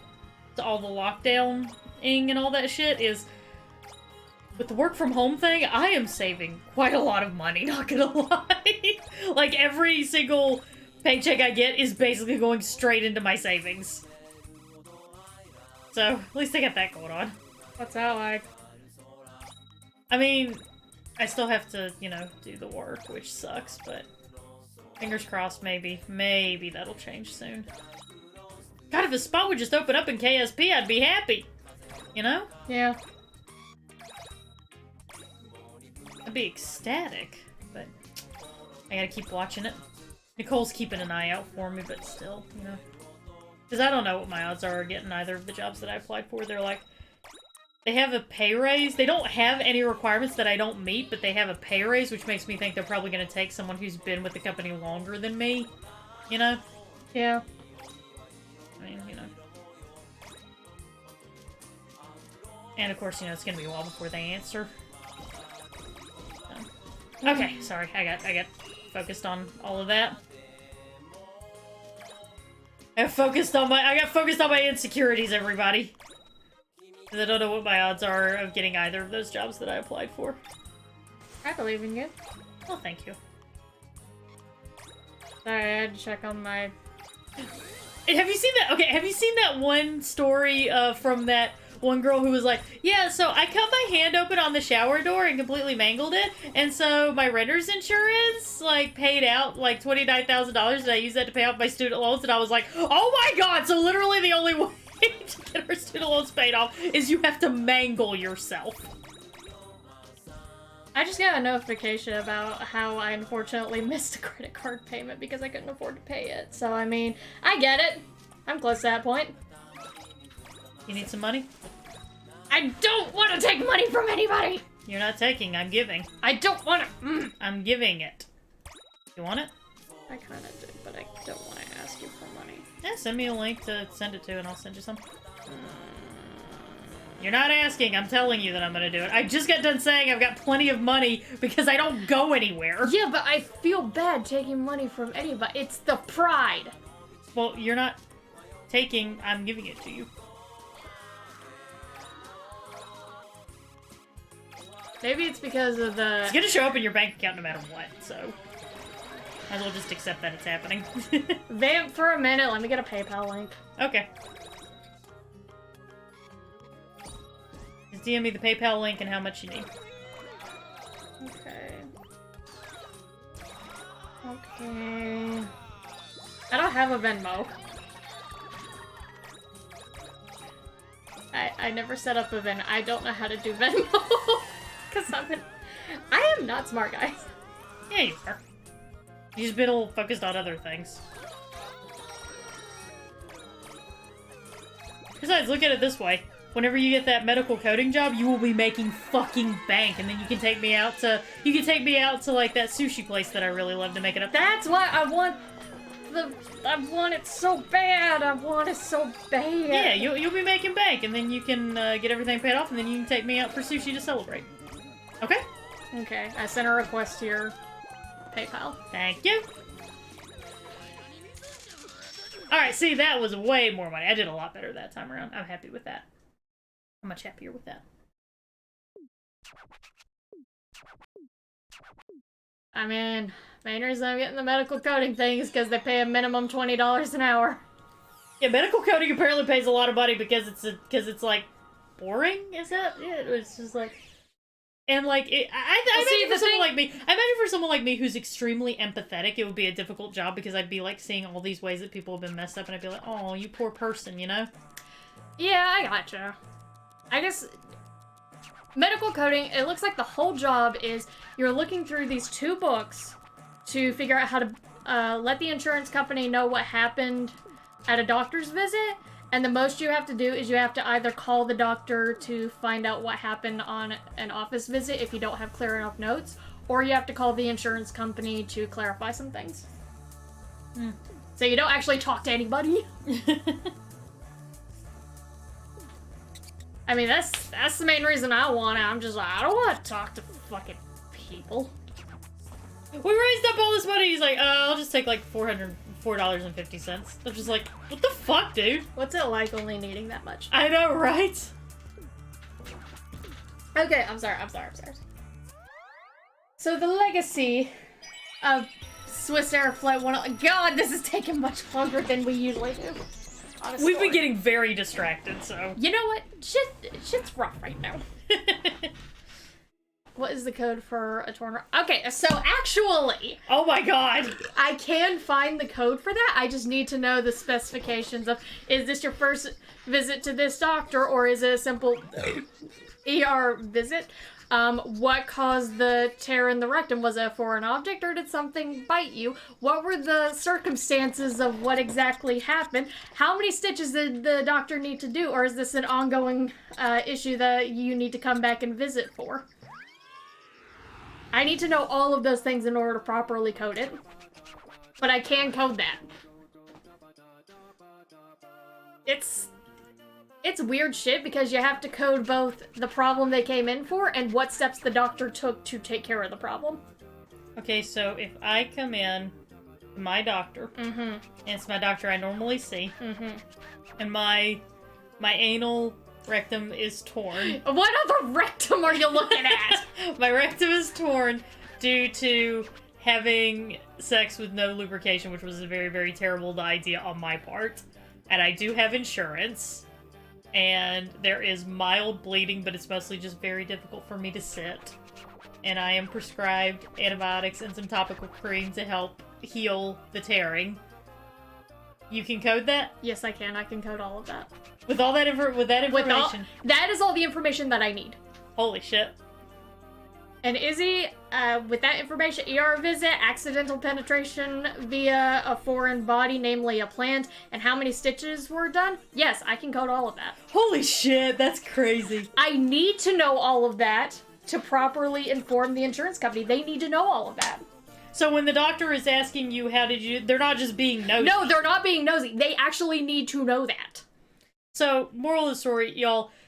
Listen, y'all, the doctor is not going to report you to the police if you were, like, taking drugs, okay? Just tell the doctor what you took. No, literally, we have a whole... Like, they can't report you, just tell the doctor what you took. Yeah, we have a whole chart section in our book of, like, specific drugs that can be taken either accidentally or intentionally, and we have to know that, again, so we can properly code and let the insurance company know what happened, as well as put it into your medical file so that we can further help you.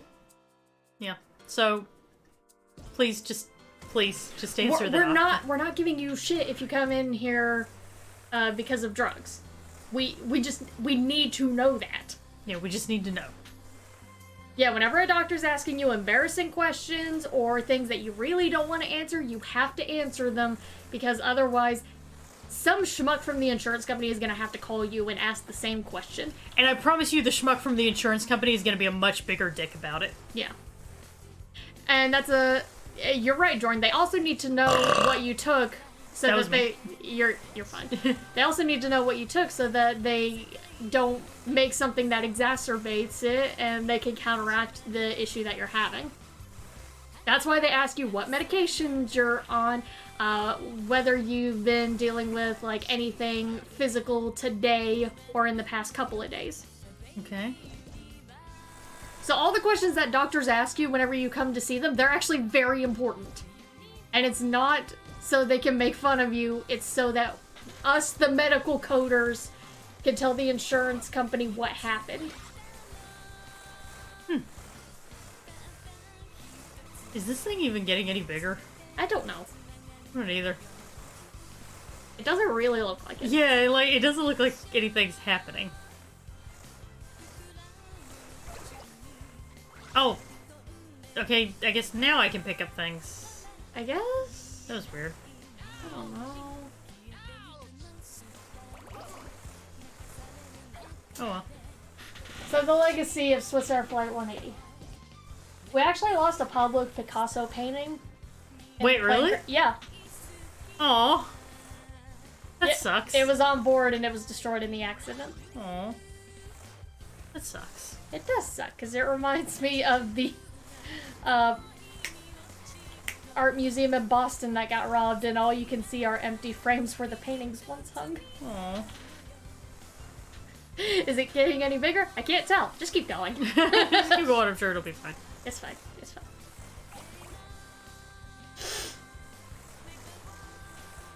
So, of course, there was a lawsuit that came up. Yeah, I imagine so.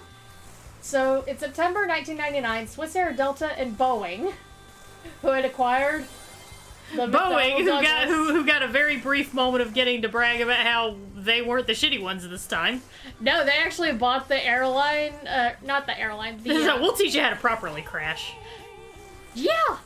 Because they bought the McDonnell Douglas, I said that was the type of plane used in this crash. Boeing bought them out. Holy shit! They're like, we have the monopoly on shitty airplanes that crash around here, thank you very much. And the funny thing was, they bought them through a merger in 1997, the year before this happened. Wow. Yep.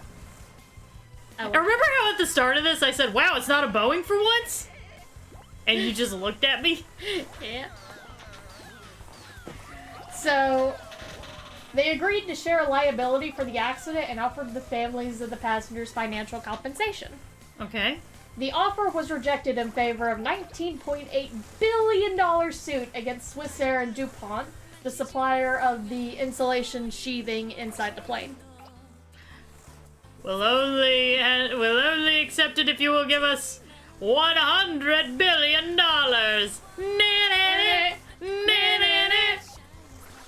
Okay. See, I want to have fun with that, but then I remembered the clip that I saw on Twitter of how it's used in the new Space Jam movie, and then I get sad. Yeah, I seriously thought that somebody had just. I thought that was a joke. I was like, somebody just like edited this together to be a dick, and I was like, it's funny, but you know, somebody just made this like to be a dick. Nope. Nope, that was real. very much not what happened. It was very much real, and that just absolutely blows me away that was real. My brother would do the Dr. Evil Pinky thing ad nauseum. So did I! Yeah, Kayla really loved to do that. I didn't realize it was parody until later on in life. I was just a little kid having fun. You know what? You're allowed to be a little kid having fun.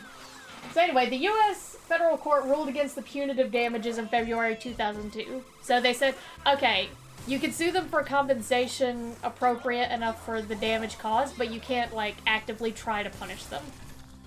Why not?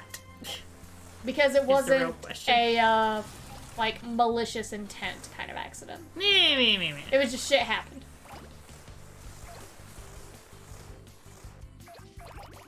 So the resulting compensation totaled over $13 million. Mm-hmm. Remember how they sued for $19.8 billion? Yeah. and then they just got 13 million.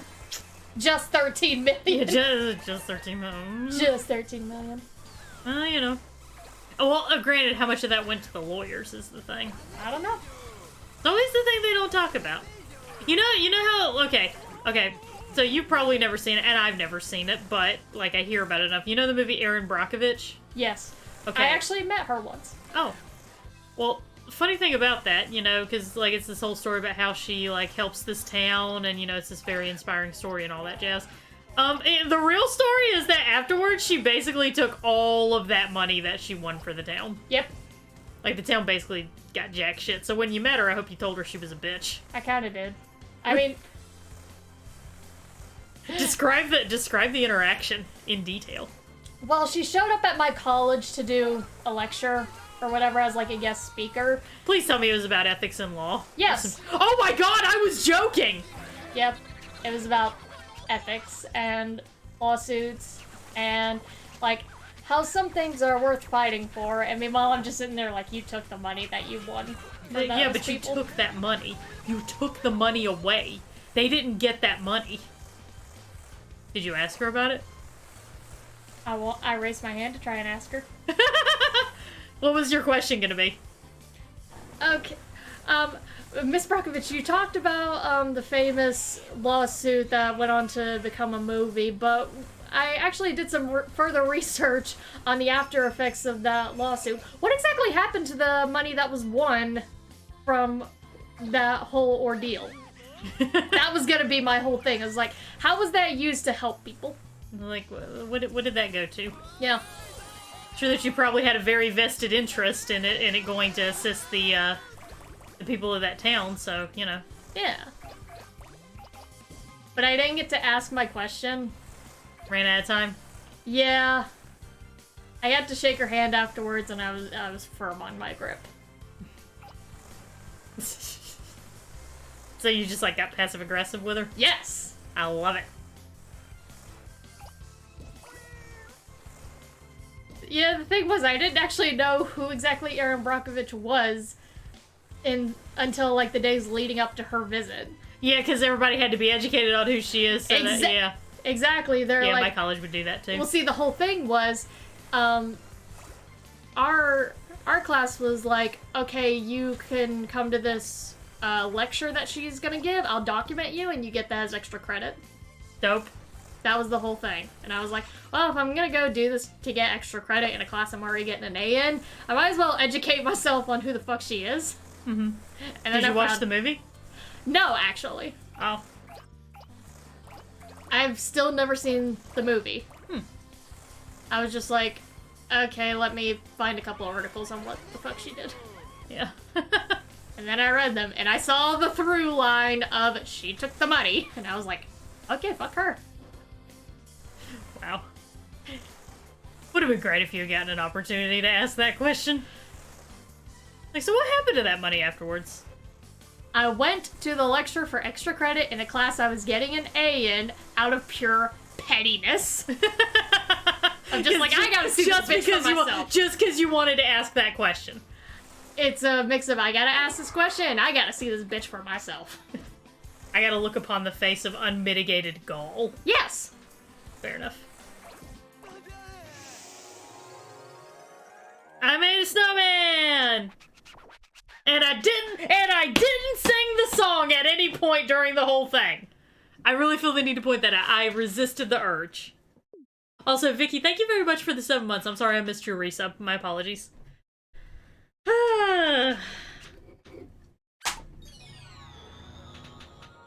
Memorials were set up in Nova Scotia for the victims. It's like, well, that's your lot. Oh, okay, so the biggest impact, besides, you know, the 350 G's of plane hitting water. Oof! So, the crash of this flight was such a severe blow to Swiss Air, particularly because the in-flight entertainment system was probably to blame on what happened. Swiss Air went bankrupt within 3 years. Shortly after the September 11th attacks, because people stopped flying, and they were already on the decline because people were like, "Oh, they're playing Catch Fire." No fly that. Yeah, no fly on fire plane. Yep, so the New York-Geneva route is currently handled by Crossair, who began operating as Swiss International Airlines. And they still operate it as of today using an Airbus A330-300. So it's not a fucking... It's not the one I hate. I don't even want to say their names. Oh, look, they're all getting along.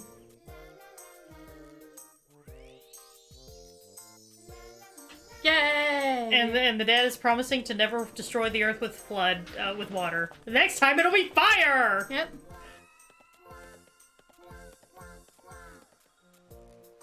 I love that the king rides a zebra. Hey, Jordan, how well does zebra handle being ridden like horses? I feel like you would... Oh, God, he's dead. Well... Oh, just gonna leave it at that. Okay. So yeah, Jordan, how well do zebra handle being ridden like horses? So that was Swiss Air Flight 111. What did we learn today, kids? I really don't know. We went off on so many tangents. I genuinely don't know. Swiss Air no longer exists, and they don't exist for a reason. Fireplane bad. Fireplane bad. I'm gonna go with Reaper's assessment. Fireplane bad. Yeah. But it's a Swiss plane. Are you saying it's not like the knife, where it's both a plane, a boat, a submarine, and a portable grill? Depends on the time you take to get them used to it, but generally, no. Also, Izzy, I'm sorry to hear about that situation. I hope your coworker... I wish your coworker the best of luck on that. Yeah. And to be honest, this is why it is important to take the time to make a will. I told Mom and Randy that while I was down there. Yeah, it's like, it's very important to make a will. I already told Grandma, I already told Grandma, like, real talk, I already told Grandma, I said, listen, because, you know, whenever she dies, like, oh God, whenever all that happens, because, naturally we'd had discussions about it long before COVID, because, it is something you need to have discussions about. Yep. And I was like, look, real talk, because, like, I think pretty much everybody knows I'm getting this house whenever Grandma passes away. Oh yeah, I figured Like, as much. I mean, everyone pretty much has recognized that. I told Grandma, I was like, look, the second you die, all the locks are getting changed. I'm not having people come walking in and picking this house clean like vultures on a carcass. Yeah. Like, I know what's supposed to go to who, because there are specific things that are supposed to go to specific people, and I know which ones they are. And it's like, I'll make sure that happens, but the locks are getting changed. You can have a key. I was gonna ask, like, if I happen to need a place to live, am I still allowed to be here? Yes. I didn't want to Also, assume. they were kind of more donkey mule size than quarter horse size. Fair enough. I mean, that's why I already made... Well, I did it for a class, but I also have already made out, like, the bones of my will, since I don't have much in the way of things I actually own, and as well as already dictating who is my power of attorney, should anything happen to me. And guess who it is? This idiot! Yep! Yep! Hi, slime with teeth. Okay. Aberfan Disaster. So we go from talking about... Wow, we're moving on to something else now? Yeah, it only took us an hour and 40 minutes. I'm sorry if this is a long, rambly episode, everyone. We are getting way off topic, but damn it, it's fun. I mean, chat seems into it, so it's fine. We don't have anyone spamming focus at us. Would not believe your eyes if 10 million Shut up! fireflies. Copyright! Now be prepared, everyone, to have that stuck in your head for the next 3 years. Ah. Most of you probably only just got it out of your head from the first time. Motherfucker. Okay. Aberfan Disaster happened October 21st, 1966. So, 1966, you said? 1966. Alright, so we're in the 60s. Free love, baby. Well, the promise of free love, whether or not we actually get it, is a different thing. So there's quite a bit of background on this. So the village of Aberfan is at the bottom of the western valley slope of Trough Valley. Okay. It had a population of about 5,000 whenever the disaster happened, and they were mainly coal workers because the coal industry was pretty much the only thing making money in that area at the time. Yeah, this was when it was actually pretty good to be a coal worker. Yeah, I mean, it wasn't great, but at least you had steady work. it's the West Virginia of the UK at the moment. Yeah. Until Margaret Thatcher closed them all. And that was the thing with Margaret Thatcher, is she didn't, like, have a plan for all the workers. She just fucking closed them. She was just like, we're gonna close this. No plan for what the workers were gonna do. Which is the big issue right now, because we kind of want to not rely so much on fossil fuels and coal, because it's bad for the environment. But the thing is also becoming like, okay, but what do we do with all these workers who this is their skill? Like, we can't just be like, well, too bad, guess you gotta die. I mean, we could, but then we'd be Margaret Thatcher, and nobody wants to be Margaret Thatcher. Sorry. Is it sad that I don't fully understand everything Margaret Thatcher's done? I don't fully understand why a lot of people hate her. Don't educate me! I won't. Just message Minx sometime. I've just been told she's a total cunt. Just message Minx. She'll tell you all about it. Minx will specifically get off Do Not Disturb just to send me paragraphs Just to explain everything wrong with Margaret Thatcher. I can see it. Okay, so there's a river that runs north to south through the village called the River Toff. Mm-hmm. So a village at the bottom slope of a valley with a river running through it. It doesn't sound all that great. Yeah. So, because of mining in the area, there was a lot of spoil. And what spoil is, it's leftover material as a result of mining. Okay. So there's a lot of spoil in the area. And so what the companies did is they formed the spoil into giant mounds and just put them around the edge of the village. I'm sorry. What? So we'll just like stack these up and just. We're gonna make hills of this dirt and shit, and we're just gonna put them around the edge of the valley. We're gonna have 7 giant ones, and we're gonna call them tips. Did they really do all that? They did. Holy shit. This is like... Okay, Jordan, this is reminding me of our, of Friday's, D&D session. I'll just put this over here with the rest of the fire. Yep. They pulled an IT crowd. So, tip 7 was the one currently being used by the miners whenever shit went down. And it was kind of the biggest one. Okay. And tips have a problem with stability when they're affected by water. Yeah? Because, gravel and dirt. We've covered enough dam incidents that I figure y'all probably have a good idea of why water plus big mound of dirt equal bad. Yeah. Yeah. And this isn't just dirt, it's pretty much sludge at this point.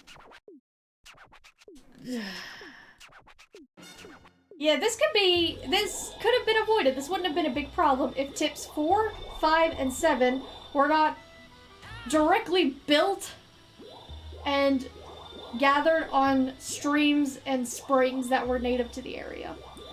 Yeah. Oh my god, it's like the Taco Bell that was built directly on the Yes! spot where three Rivers converge. converge. Yep. And strangely, that doesn't do much good for foundational stability. You know, if we had more information on everything that happened, I would talk about the Taco Bell sinkhole. Yeah. So tip instability can lead to an avalanche of the material. Mm-hmm. Just a little fun fact, totally not going to play into anything later. Unstable tips is not a good thing. But wait, there's more. Okay.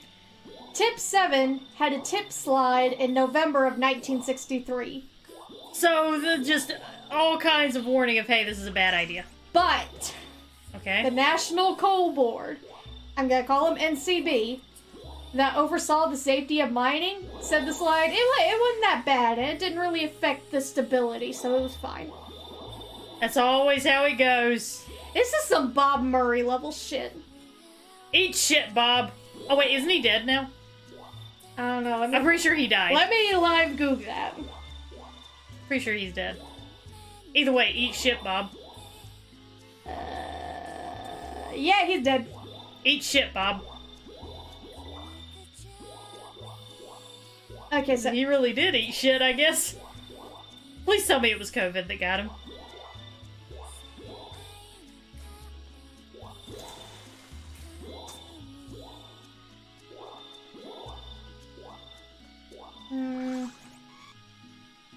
Oh, is it one of those things where they're not saying?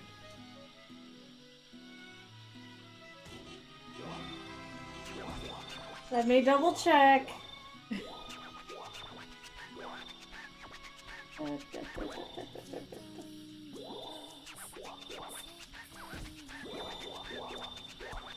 Yeah, it doesn't say what he died from. All it says is that he died less than a week after he announced his retirement.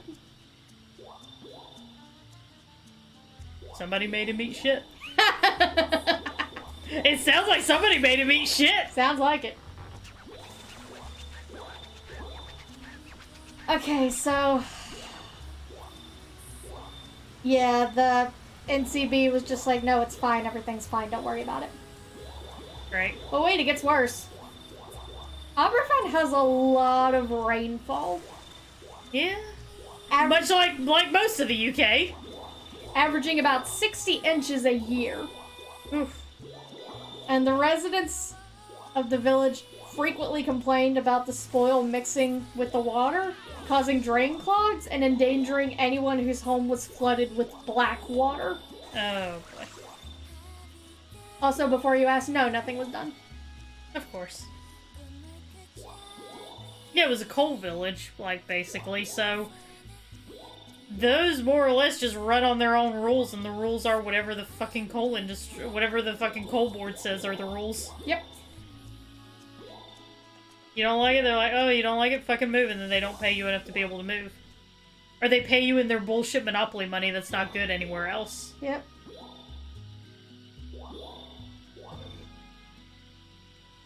Alright, so the disaster itself. Just one last piece of background. For the first 3 weeks of October, there was 6.5 inches of rainfall. Now, this isn't much, but it was enough. Just enough. During the night of October 20th through the 21st, tip 7 subsided by 9 to 10 feet, and the rails from the trains that were used to put soil on the top of the tip, they fell in the hole that was made from the sudden shift. Is this broad enough? You think he'd study now? I love that. Doesn't look it, but we're happy for you. Alrighty, shall we go home now? Oh, he's freaking out. So, We just literally picked up a giant fireball and plopped it in front of his head. Is this bright enough? Can you study now? God, the king is such a dick. He kind of is, and I love that.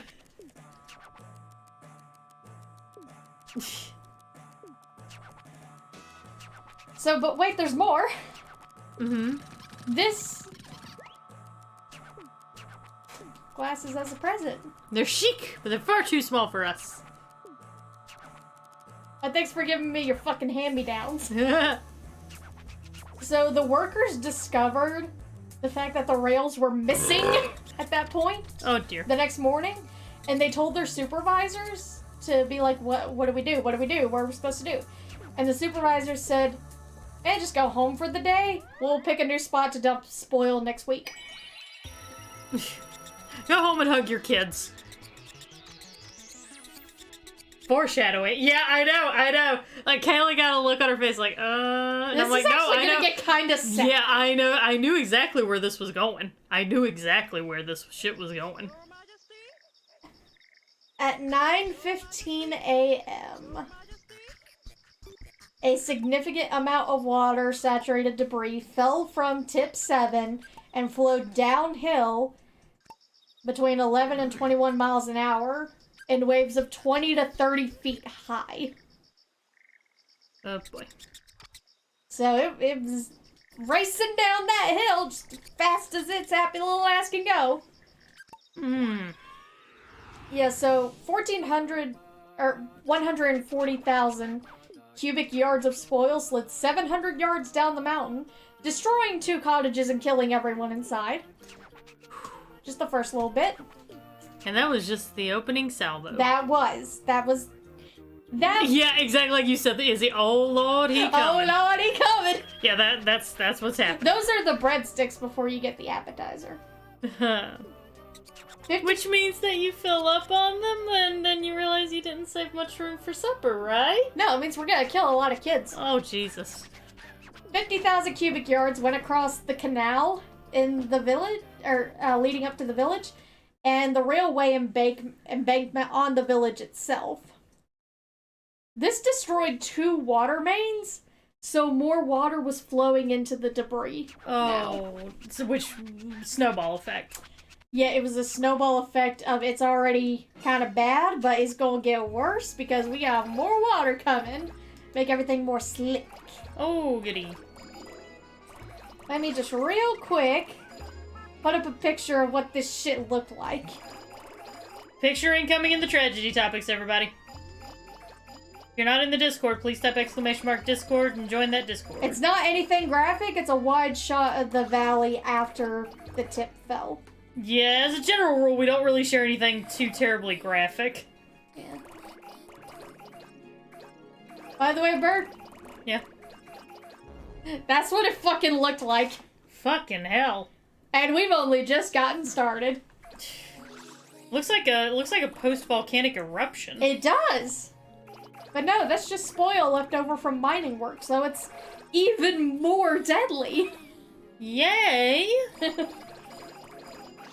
So, again, destroyed 2 water mains and made sure more water was going into this bullshit. Murray's cause of death is not given, but he did file for black lung benefits right before. Oh god, that's just beautifully ironic. What if he did get COVID and the black lung made it worse and killed him instantly? Dear God, I hope so. Yeah. I don't normally say, oh, I hope that somebody died in a horrible way, but eat fucking shit, Bob. Like, Bob Murray's a genuinely awful, evil, like, evil. Was. Like, actually, yeah. He was actually genuinely evil, so eat shit, Bob. He was, a coal mining CEO. Yeah, big coal mining CEO, and, basically, like, Hold on. he was basically the pioneer in let's ignore all of the safety warnings. No safety warnings, just try to get as much coal mined as we possibly can. There are 2 fantastic... I am linking them. Yeah, Kayla's gonna link in the Discord. Kayla's gonna link John Oliver's piece on coal mining, specifically regarding Bob Murray, and it'll give you an idea of just what an awful person I'm gonna link both things about Bob Murray. Yeah. Because Bob Murray also tried to sue him for libel and defamation, which he did not have any bit of a case because defamation is actually really hard to prove. It was a slap suit. It was a slap suit, which is basically a lawsuit that you file in order to intimidate someone into not talking bad about you. Yeah, our former president, very fond of him. Mm-hmm. He really wanted to, like, loosen the libel law so you could, like, sue people more easily for defamation. But the thing is, we have a little thing called the First Amendment, and again, it's really hard to prove defamation. So watch the Cole one, and then watch the slap suit one, because that's the order that they came in, and it's so much better. Alright, continue. Okay, yeah, sorry. So, destroyed 2 water mains, adding more water. But wait, there's more! In the path of the spoil was Pentglass Junior School. It was demolished and almost entirely engulfed by the black sludge. But wait, there's more. Okay. Because it was the start of the day, most of the children and staff in the village were inside. Oh no. 4 of the 7 classrooms were almost instantly filled with the spoil whenever it came. So with something like that, do you, like, die from impact or do you die from suffocation? Oh, we'll get into that! Oh, goody! Yeah, 109 children out of 240 dead, and 5 teachers also dead. And a lot of them were killed where they either stood/sat. Fucking hell. Oh wait, there's more. Oh god. It was the last day before the half-term holiday, so they were set to leave school at 12 p.m. that day. It was supposed to be a half day. So if it literally just waited a couple more hours, probably a lot of kids would have survived. Yes. Fucking hell. Yep. You think this is bad? The end of the story's even worse. Oh, Jesus.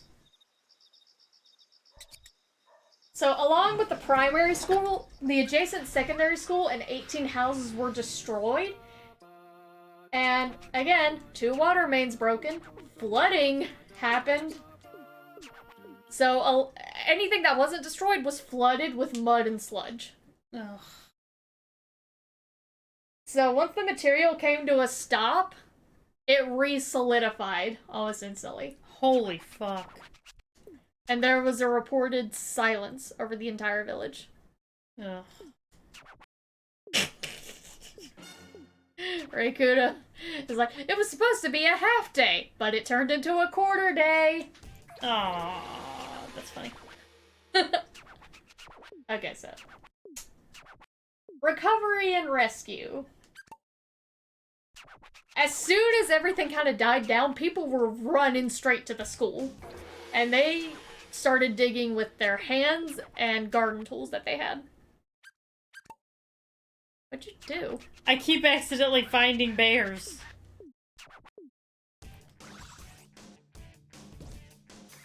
Okay. It's one of those where you can only, you're supposed to roll up one and then it stops everything, but it's got to be a big one. I'm trying to. Okay. Excuse me.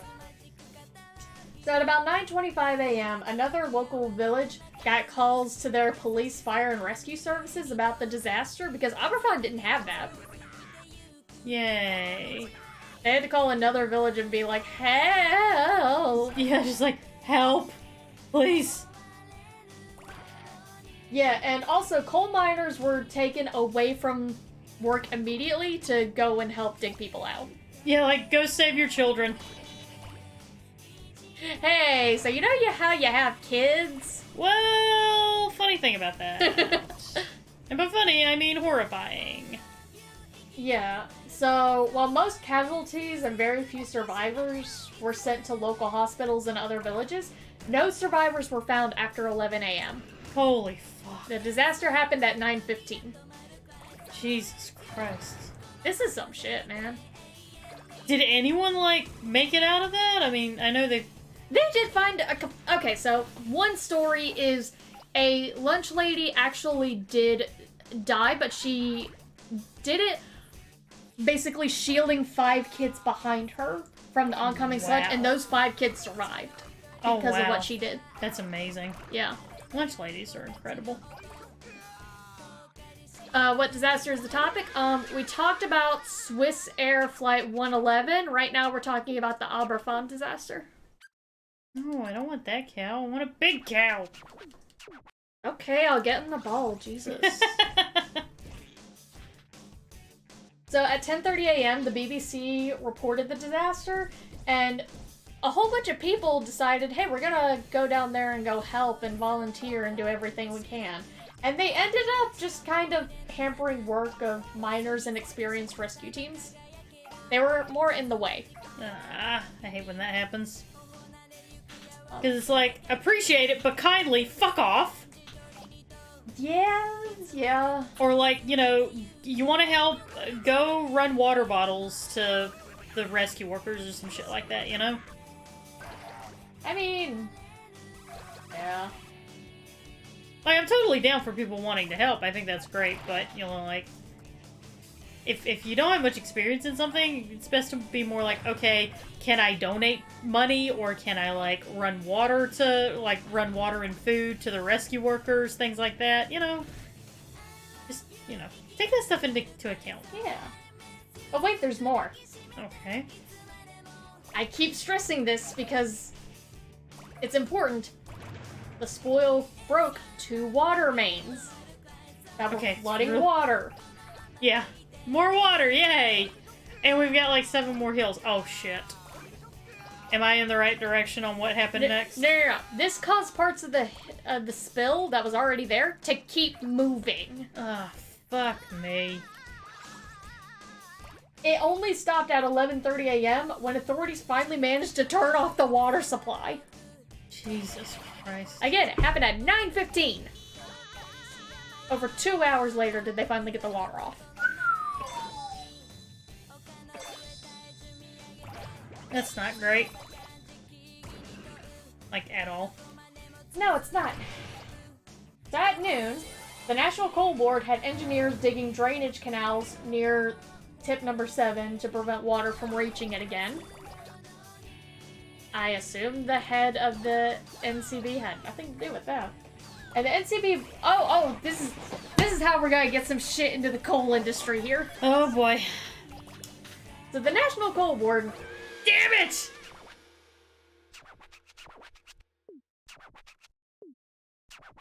No, I don't want to go. No! I want a big bear. Okay.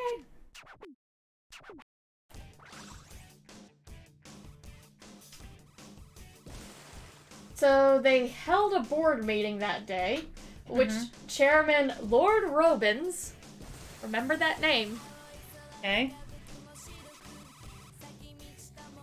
he decided to send 2 other members of the board to check out the disaster, because he didn't want to go. He didn't want to go see it himself. Okay. Which, even if it's just like a token kindness, like, if you own the company that caused this shit, you should go and, you know, at least make an appearance or something. You know, you might get dirty. Robins instead spent his evening going to a ceremony that invested him as a chancellor of the University of Surrey, while people were digging to try to find the bodies of their children. Great. Yeah. Great. Yeah. I actually made a note here. It reminds me of what Tsar Nicholas did on his first day of his rule. Do you know about that? Yeah. How when at his coronation he like fuck. At his coronation, Jesus. sorry. At his coronation, he was like, "Hey, free beer and pretzels for everyone," which, you know, starving peasants were really happy about that. So they ran to where it was supposed to be, and it ended up causing a massive stampede, and they trampled a bunch of people to death. And then he just went off and partied with the French afterwards. Yep. And so they started calling him Nicholas the Bloody. Yep.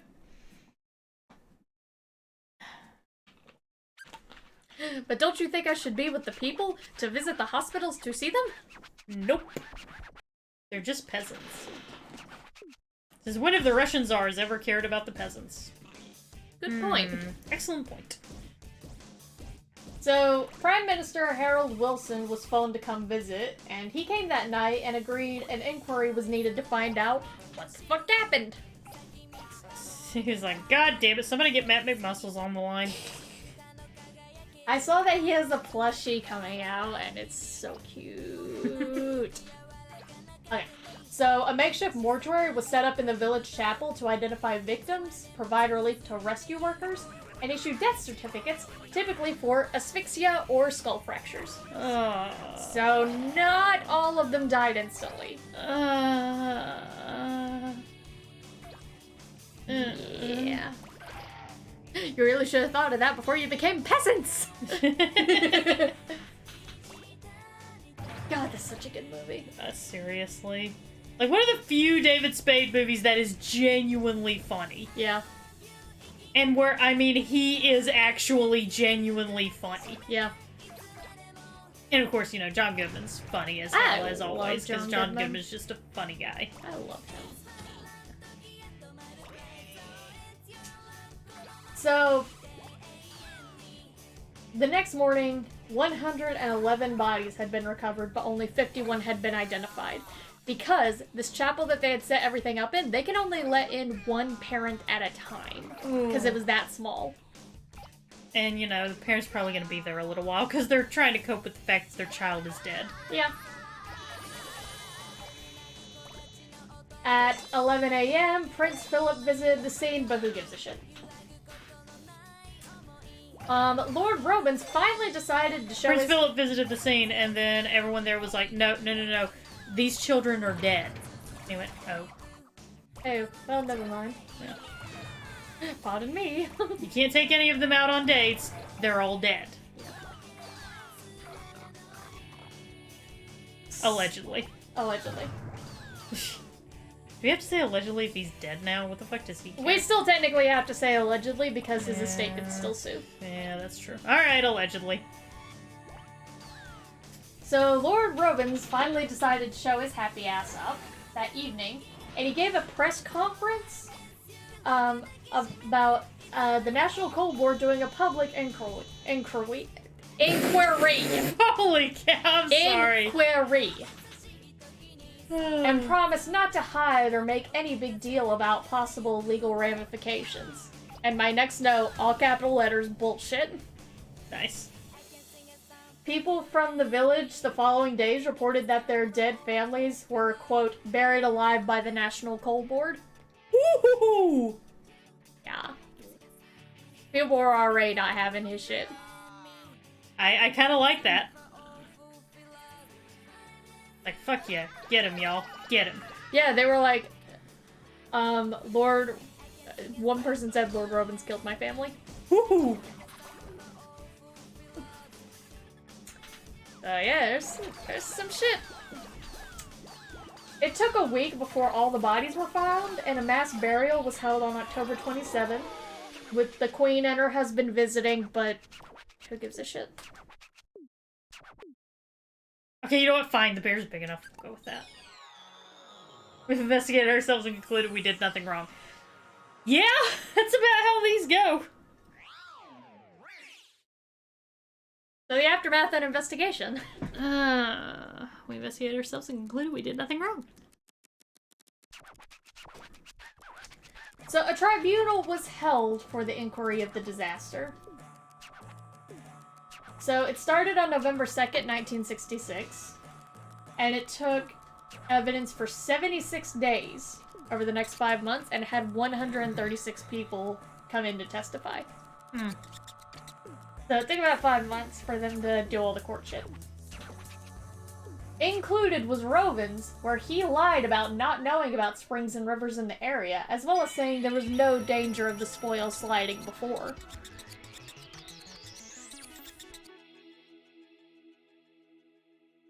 The look on my face right now, y'all. About to say, looks like you have something to say? I'm at that state where you're just so infuriated that it just kind of circles back around and you're just speechless. Yeah. Speaking of speechless, Dead King. He's not dead! We're not dead yet! One of them's reading Mess and the other's reading One Up Your Life. Yep.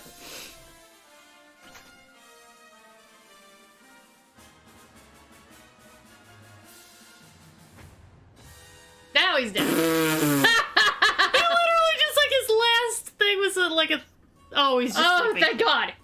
That would have been a power move if the last thing had just been like a little smirk, thumb up, and a wink, and then he dies. Also, I would love to cover the Radium Girls. Can someone please put it in the disaster thing? So I don't forget, because I will fucking forget. There's a movie about the Radium Girls on Netflix right now that I've been waiting to watch. If I'm asked to cover it here, I will happily do it, because that story fascinates me.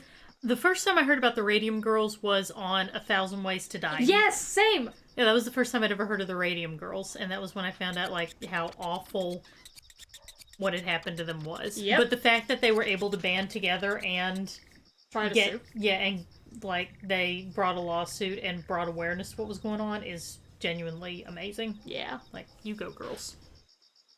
But yes, I will happily cover the Radium Girls. By the way, everyone, do just want to let y'all know, in our DisasterCast playlist on YouTube, plug, in our DisasterCast playlist, in every single video's description, I list the disasters that are covered in that video. So, just wanted to let y'all know so that you can take a look at the things that we've already covered. So yeah, Robin's lie on the stand. And the tribunal concluded April 28th, 1967, and the report was published August 3rd. This, of course, blamed the National Coal Board and that they should take care of compensation for the victims. And the Coal Board went, no, I don't think I will. We're gonna go in a different direction. Yeah, we're gonna go in a different direction. We're moving in a different direction. You're being let go. You're... What's that list that Cusco goes through? Like, you're being let go, or... Oh, God, I forgot that list. You're being let go, we're going in a different direction. You're part of an outplacement. Take a pick. Yeah. It's like, or we could not do that. So the village itself, at least half of the residents came out with PTSD and severe anxiety. I can imagine so! Yeah. And the National Coal Board was not formally prosecuted, so no one was demoted or anything. And it's just like it's fucking Activision Blizzard, man. I'm gonna come to another board that is actually more infuriating to me than the National Coal Board. Oh, God. So, again, no one was demoted or anything, no one was punished. Instead, they lied to the media while getting rid of the tips around the village. Robins gave speeches promoting coal and avoiding the disaster. And again, I have in my notes, he needs a John Oliver-style song similar to Bob Murray. Eat shit, Roman. Yeah. Robin. Whatever. Eat shit, coal industry. Yeah. The National Coal Board... Not the coal workers, though. You guys are just... Y'all are just doing your jobs. The workers are just feeding their families. You need sufficient job training to help you find something besides coal so we can finally get off of our dependence on coal. Serious. And I 100% support that and you guys getting better paying jobs with insurance benefits and good shit like that. Yeah. I am 100% in support of that. Yeah. So, the National Coal Board offered families £50 in compensation. Oh, fuck you! Fuck you! They raised it to £500 for each family. Fuck you! For each family! Fuck you! Not each individual person. And they deflected when families pointed out how insulting that was. Like, we're not required to do this. We're doing it. $50. That's how much I offer well, I don't even offer somebody that, but like that's how much I offer somebody in a Lowe's gift card to make them just shut up and go away. Yeah. Whenever I know that the problem's when I know the problem's not that big of a deal, y'all. Like, when I know it's just them just bitching about things to bitch about Yeah, it, get ready. I'll just like do it just to get them to go away at that point. Oh, just wait. We're about to get to the Charity Commission. Oh, this is really gonna make me mad, isn't it? Oh, it's gonna piss you off. Okay. So, the local mayor of the nearby town, Myrtle Tidfill. Sorry. No, it's fine. I imagine they're probably gonna be a piece of shit, so I'm gonna laugh about their stupid fucking name. I don't have many quotes, Izzy, I'm sorry. They raised over £1,750,000 for the victims. Okay. And they wanted to give at least $5,000 to each family. But wait. Oh god. But wait. The Charity Commission advised that the money needed to be paid out individually based on how close the family was to the child that had died. I'm sorry, what? And showed themselves to be suffering sufficiently enough. Oh my fucking god. Yep. They went through each individual family, talked about the child that they had lost. You could only get it if you lost your child. So if your child had just been injured or suffered severe PTSD, fuck you. Yep. And so you had to basically get up in front of a whole bunch of people and performatively relive your trauma. Yep, and they decided whether or not you were worthy of getting the £5,000. Fuck me sideways. Oh wait, there's more. The commission threatened to kick out anyone who wanted to give compensation to families of children who were not hurt, and that psychological after effects did not count. It had to be like physical trauma. Death. No, it had to be death. Had to be death. Couldn't even just be injured in the, situation, just death. Death. The child had to be dead. Even though the children of this town were suffering nightmares and PTSD all the time. Not only from, watching their friends die. From watching their friends die, from possibly being trapped in their own school from this shit. Just the fact that loud noises were probably extremely terrifying for them at this point. Yep. A whole bunch of them said they couldn't deal with rainfall afterwards because it was caused by a heavy... Yeah, because of No. because the heavy rainfall made it worse. No, because the spoil going down the mountain sounded like thunder. Oh, shit. Yeah. Yeah, the Charity Commission was fucking awful with these families. And again, they had to meet with them individually to determine whether they were damaged enough to get the £5,000. You have to act traumatized enough. Now, keep in mind, everyone, everyone deals with trauma differently. Yeah, if you've ever seen a single episode of True Crime Obsessed, which you need to. Yeah, which you need to, because they're fantastic. If you've ever seen a single episode of True Crime Obsessed, one thing that you know is that people react to traumatizing situations differently. Some people completely shut down. I didn't cry at all whenever Papa died. Like, you remember, I was just, like, I think probably some folks thought that I hated him or something when I didn't. Because I was just, like, you can ask, I was just stone cold, no emotion whenever Papa died. I mean, if you want another example, like, whenever me and Grandma were dealing with COVID, you didn't let yourself feel anything until after we were home, and then you said you stood in the kitchen for 2 hours? Yeah, I stood, after they got back, y'all, I had, here's the next Winona Earp reference, I had a Nicole moment, because I walked into the kitchen to get something, stopped right where I was, and just disassociated for 2 hours. I came back to myself, it was 2 hours later. Yep. And I had no idea where those 2 hours went. Everyone deals with shit differently. Yeah. So, the Charity Commission later had a community center built and a memorial garden on the side of the old school. That was opened by the Queen, and again, I do not care. We blew up a planet. The king got rid of the sky at one point. Yeah. We're just kind of very blasé. I mean, fuck about the this. oceans. Yeah, we're just very blasé about this. Moon! So, the fund that was raised was then split between two groups. One exclusively for memorials and maintenances, and the other was for disaster relief. But it's still kind of fucked up. Yeah. when village members asked for the tips to be removed, they went to George Thomas, Secretary of State of Wales, and they left a pile of spoil on the table in front of him to try and make their point. Whenever they were asking him to have the government get rid of these tips. They just plopped it right on his desk? Yes, they plopped it on his desk and was like, get rid of this. What did he do? Besides, let me tell you what he did. Besides call the security hounds. Oh, let me tell you what he fucking did. So the National Coal Board said, we're not gonna pay for their removal. Of course they did. And Chief Secretary of Treasury also said, we're not gonna pay for the removal. Great.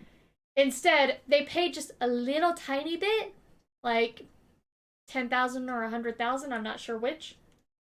And they had to use money from the charity fund that was raised to get rid of the tips. So the government paid a very little bit, and the National Coal Board paid a very little bit, and the rest had to come from the charity funds that were supposed to go to all the families. Right. Okay, back in 1966, 50 pounds was the equivalent of 600 pounds today, and the reason the NCB gave for this piss-poor compensation was, quote, the families would be unable to handle a large amount of money. Fuck you. So, to add insult to landslide, I'm proud of that one.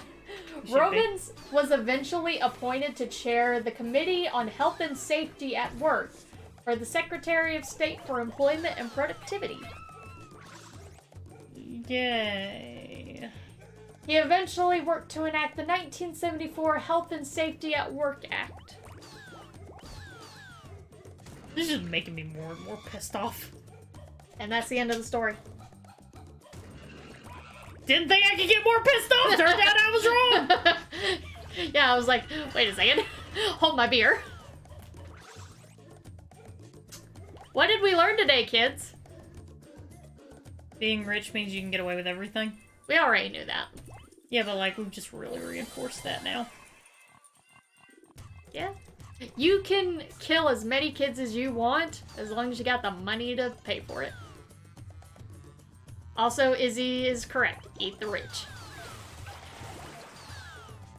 Now they're all trying to convince us. They're trying to be like have public competitions about how rarely each of them bathe. I think they're trying to make themselves seem more unappealing once we get to the eat the rich part. I thought that was a Taylor Swift thing. About not bathing. Because that was part of her new song or something she released about Jake Gyllenhaal. Yeah, and he was like, yeah, I don't bathe all that often. And now, like, more celebrities will be like, oh, well, I don't bathe very often. It's just like, y'all are just trying to make yourselves seem less appetizing, aren't you? Yeah. I'm just like, okay. Yeah, fuck Taylor Swift. Why? I don't like her. Why? She's a bitch. Why? Like, I understand that, you know, it's a thing of like, oh, everyone calls her a bitch just because she makes songs about ex-boyfriends, even though guys do that all the time about their ex-girlfriend. I'm not upset about that. I'm upset about her general attitude of, like...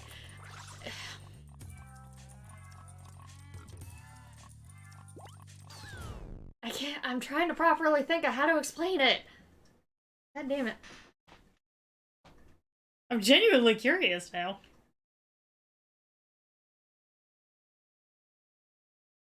We're gonna give Kayla some time to think on it.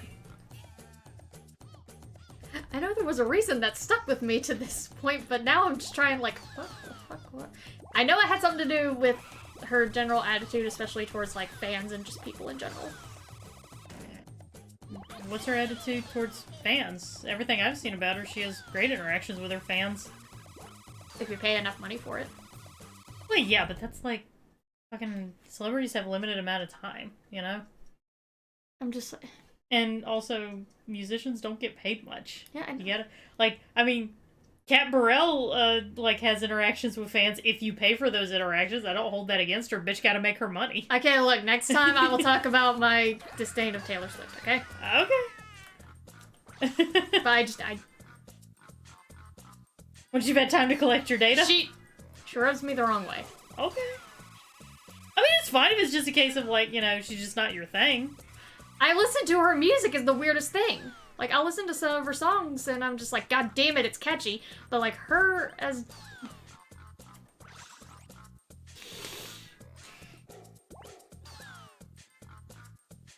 Okay, well, that's less... Okay, Raikuto, okay. So, no, American female singer only makes songs about relationships, even if the song doesn't start that way, it eventually goes that way. It's more... Okay, Raikuto, that's less the singer and more just the record companies. They won't let female musicians make really anything else. If you want to make anything else, you basically gotta have your own record company, more or less. Yeah. Like, that's just how record companies are.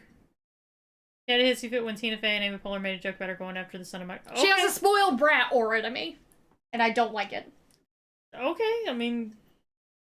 I've never really gotten that vibe off of her. But I've seen a lot of other celebrities have hissy fits whenever SNL cast members make fun of them, and we don't go after them. Well, I'm not going after... I'm just saying... I know you're not going after. I'm just saying saying we don't let that color our whole perception of that celebrity. I just feel like... And I'm not putting this on you. I'm more just putting it on society as a whole. Because whenever somebody says, I hate female musician, or I hate female celebrity in general, my mind immediately goes to, okay, how much of this is like things that you have observed and that have genuinely given you cause to dislike this person, and how much of this is a form of internalized misogyny that, you know, you're just kind of, you're working through. Which I'm here for you if that's the case. I'm absolutely here for you. Because I had that internalized misogyny around Taylor Swift too, and then I was like, I just kind of had more time to like dissect it and go, no, I mean, you know, not all of her songs are my thing, but she's fine. I guess it's kind of like a little bit of a Justin Bieber thing. I'm just like, I can listen to some of the songs because I will admit that they are catchy. Mm-hmm. And they do kind of give a good enough beat that I do like. Mm-hmm. But something about them as a person rubs me the wrong way that I'm just like, I don't really... Okay, yeah, no, that's fair. That's fair. I get you. That's fair. Sometimes you just get that feeling off of a person. Sometimes a person is just not... Sometimes a person's personality is just not to your taste. Yeah, that's probably the best way I can put it, is just... I will listen to some Taylor Swift songs, but, like, her as a person is just... It's... rubs me the wrong way. I can't right now dictate as to why. Mm-hmm. But something about her just, like, I'm just like...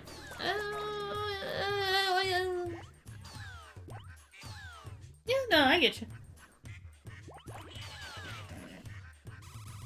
I mean, yeah, she's not like Mel Gibson bad. I'm just like, something about her just doesn't... I don't know, maybe...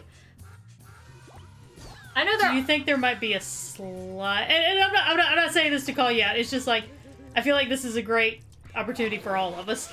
Like, do you think that part of it might be a little bit of an internalized misogyny? No, I know a bit of it is an internal debate with myself, because she does remind me of the mean girls at school that I used to deal with, and, you know, sometimes I do still deal with that. Mm-hmm.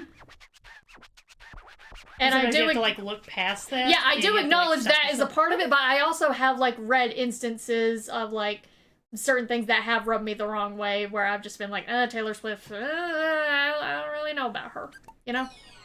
Oh, yeah, okay. So, you know, it's a weird thing. Okay. I like Kesha. Yeah. It was the same thing that you were just talking about, that internalized misogyny of, like, whenever I was younger, I was like, oh, she's a party girl, she's stupid, it doesn't really matter, she's just there. And then after everything that happened with her record coming out, I did more research on her, and I'm just like, oh, she's actually really fucking smart, and, you know, she's just a girl who just likes to write fun and catchy songs. Her Unplugged album is fucking incredible. Yeah. Her Unplugged album is fucking amazing. Yeah. Yeah, it's fun to hate. Yeah, part of it, I think, is also it's fun to hate on popular things. Yeah, I get that. I will say that as a person who openly hated on Justin Bieber solely because it was fun. Yeah, I still actually kind of hate on Justin Bieber just because it's fun. I tried to educate myself a bit on, like, why I would hate Justin Bieber. And then I see some of his... Yeah, and then he started, like, and then he, like, kept on getting in trouble with the law and just, like, all around being a massive dick, and I was just like, yeah, never mind. Yeah. Okay, last one. The murder of Samantha Josephson. You know, just a hard right turn on the mood here. And again, I talk about this story because as the world is opening up and events are happening and everything, I want to remind people to try and be safe, especially when it comes to ride sharing and stuff. Yeah.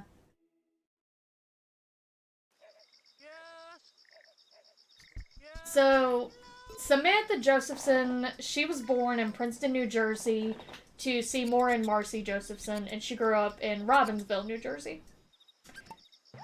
She was attending the University of South Carolina to major in political science, and she was a senior at the time of her death who was planning on going to Drexel University School of Law on a full scholarship, and she wanted to practice international law. Probably pretty excited. Yeah. Oh, fuck, I accidentally ended up in the tutorial thing again. Why do you do that? I don't know. Here we go. Just go back to the meta. I want to do this. So, Josephson was a member of the Alpha Gamma Delta sorority. She studied abroad in Barcelona. She went to Madrid and Paris. And she was actually Jewish, almost devoutly. Yeah. She was I did not know buried. she was Jewish. Yeah, she was buried in a Jewish cemetery in New Jersey. Oh, interesting. Okay, so the murder. Yeah, so let's... without going too into details. Without going too much. So, Josephson was out with her friends in the Five Points district in downtown Columbia. At 2 a.m., she was leaving the Bird Dog bar and ordered an Uber so that she could go home. Mm-hmm. According to surveillance footage at 2:09, a black Chevy Impala, driven by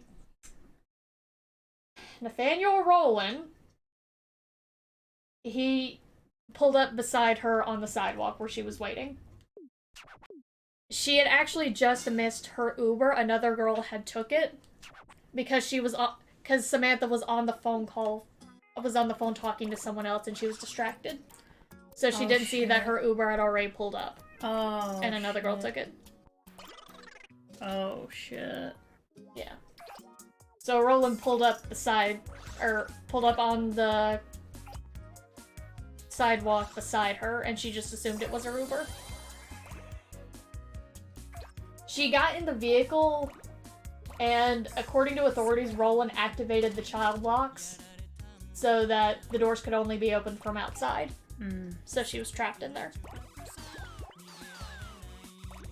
This is why I always keep a screwdriver, something with a hard point, in your purse at all times. Actually, because that small point of impact can help you smash a window. Actually, I learned this. The back window of a car is kind of made to be pushed out in case of an emergency. Oh, I didn't know that. That is very good to know. Yes, because it's not placed, it's not placed inside and then pushed out like other windows are. It's actually just placed onto the back of the car with enough force to hold it onto it, but if you kick it like a couple of times, then it'll pop off. So if you're ever drowning or stuck in a car, back window. Good to know. Yeah. So Roland proceeded to stab Josephson 120 times. Fucking hell! Yeah. Okay, so quick question though. I mean, I'm sure you'll probably get into this, which please feel free to say we're gonna get into this. It's just a question. Did he just, roll up planning on, yeah, I'm gonna murder that girl? Or did, because you said she mistakenly got into because she thought that was her Uber. Was he just oh shit! Well, in that case, time to stab a girl! He was just prowling the streets at that night. Okay, so he was looking for anybody, basically. He was looking for anybody. Okay. She just got extremely unlucky. Yeah. Okay. She was just in the wrong place at the wrong time. That's usually how it goes with something like this. Yeah. Two things that are gonna kill you is, It's actually by the way, it's actually extremely rare that a stranger is going to be the one murdering you. Usually it is somebody that you know. Yeah. Let's be very clear about that. But if a stranger is going to kill you, it's usually wrong place, wrong time.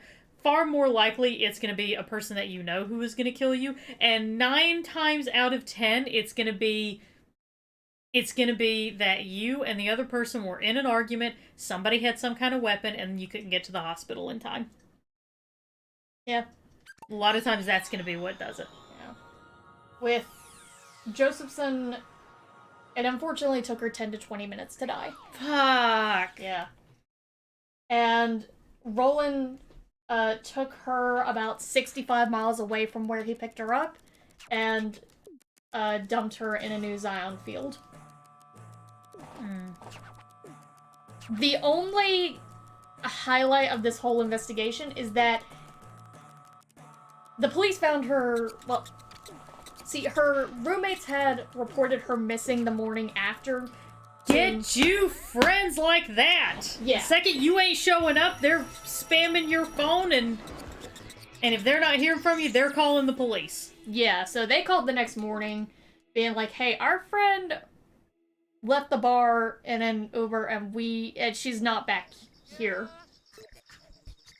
Her body was found that same morning, about 14 hours after she was kidnapped by turkey hunters. Oh. I'm just sitting here like, oh god, those hunters. Jesus. God. Yeah, I can't imagine. You're just out turkey hunting and then all of a sudden, boom, dead body. Like, Yeah, because with the stab, she was stabbed all over.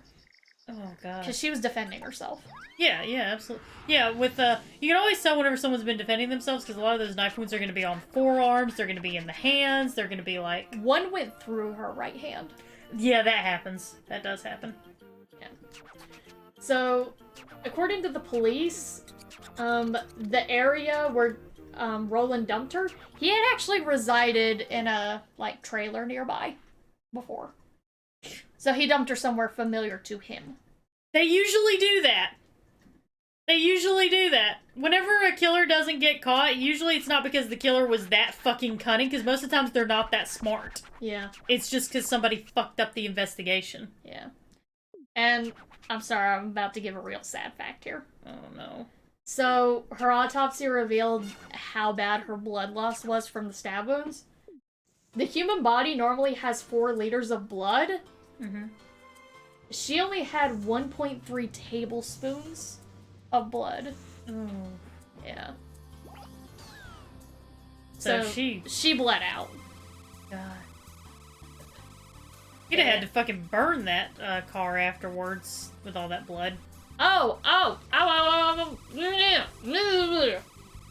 So, Nathaniel Rowland was seen by the police driving the car that matched the description of the body, and the one that matched the surveillance video that they found outside the bar, where they saw Josephson getting in. Mm-hmm. So, he was pulled over, he got out of the car and ran away. Because, that's what innocent people do. Yeah. He was caught and arrested at 3 a.m. on March 30th. Like, her stabbing happened 2 a.m. March 29th. Mm-hmm. Less than, actually 25 hours later, he was already arrested. And inside, the police found liquid bleach. Inside the car, police found liquid bleach, germicidal wipes and window cleaner, as well as Josephson's phone and a whole bunch of her blood. Man, he didn't even try to cover anything up. Okay, this is some bullshit that I actually read about. Okay.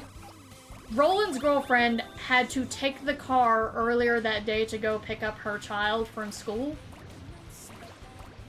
That car still had so much blood in it. And she didn't go, dude, what the fuck? She didn't care. Why? I feel like look, don't get me wrong. If I were female and straight and I were, dating a guy, and I get into his car and there's blood everywhere. Look, don't get me wrong. I'm not exactly going to confront him face to face because there's blood all over his fucking car. I'm definitely not confronting him directly about it, but you best believe I'm taking that shit to the police and being like, hey, can y'all check this out? She had a drug problem. I feel like, granted, I can't say because I've never been in that situation, but I feel like it reminds me of that time whenever there were a couple of guys who stole a guy's laptop. Mm-hmm. Like, they stole it out of his car. And whenever they started, looking through it, they found a lot of bad things that we do not discuss here on Twitch, but they found illegal things you should not have on your computer. And if you are a moral human being, you would never have on your computer. They found it. And they went to the police, openly said, look, real talk, we stole this laptop. But here's the thing. We found this stuff on it, and we felt like this needed to be, this was a little bit more important. Yeah. We'll take the slap on the, we'll take the punishment for theft, but this is pretty bad. Yeah. Like I said, I can't say because I've never been in that situation, and Lord knows the justice system is not kind to people on drugs, and she had a child she had to think about. I get it. So I can't say what I would do in that situation, but... Driving around in that car with your child in there, and all the blood. Yeah. Yeah, I don't know. I would sit here and say, oh, well, I'd still tell the police, but that's an unfair statement to make. Yeah. So, but yeah, It's some shit, man. it is. So, the investigators also searched the trash behind Roland's girlfriend's residence where he was staying. Mm-hmm. They found cleaning supplies, the two-bladed knife that was used to kill her, and they also found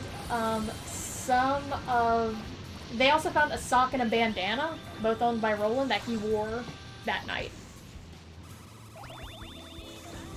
Yeah, you just didn't even bother to hide nothing. They also found Josephson's DNA under Roland's fingernails. My God, he didn't was he just like, okay, got it out of my system, time to go pay the piper now? Pretty much. Fucking hell. I'm just like, did you not even shower after that? Probably not. So, Roland was charged with kidnapping, murder, and possession of a weapon during the commission of a crime. Thankfully. He was also alleged to have sold items stolen from a woman during a kidnapping earlier, the week before. Good God. He had done this before. The alleged victim was carjacked by two men at a traffic light, and the carjackers assaulted the victim, forced her to drive to an ATM, rob her of her money, and then they forced her to drive to her house, where they ransacked the house and took things out of there to sell, including a PS4. Now, I mentioned the PS4 because hours after the kidnapping, Roland sold some of the items stolen from the woman, including the PS4, at a pawn shop. Jesus Christ. Okay, I have to ask, though. Did they kill the woman? That other woman? No, they did not kill her. Okay, so he's basically, graduated to, alright, time to kill. Yep. That's usually what happens, I'm gonna be honest with y'all. Usually this kind of shit, it escalates over time. Yep. He was betting on the 24-hour requirement for a missing persons case, but the body was found too.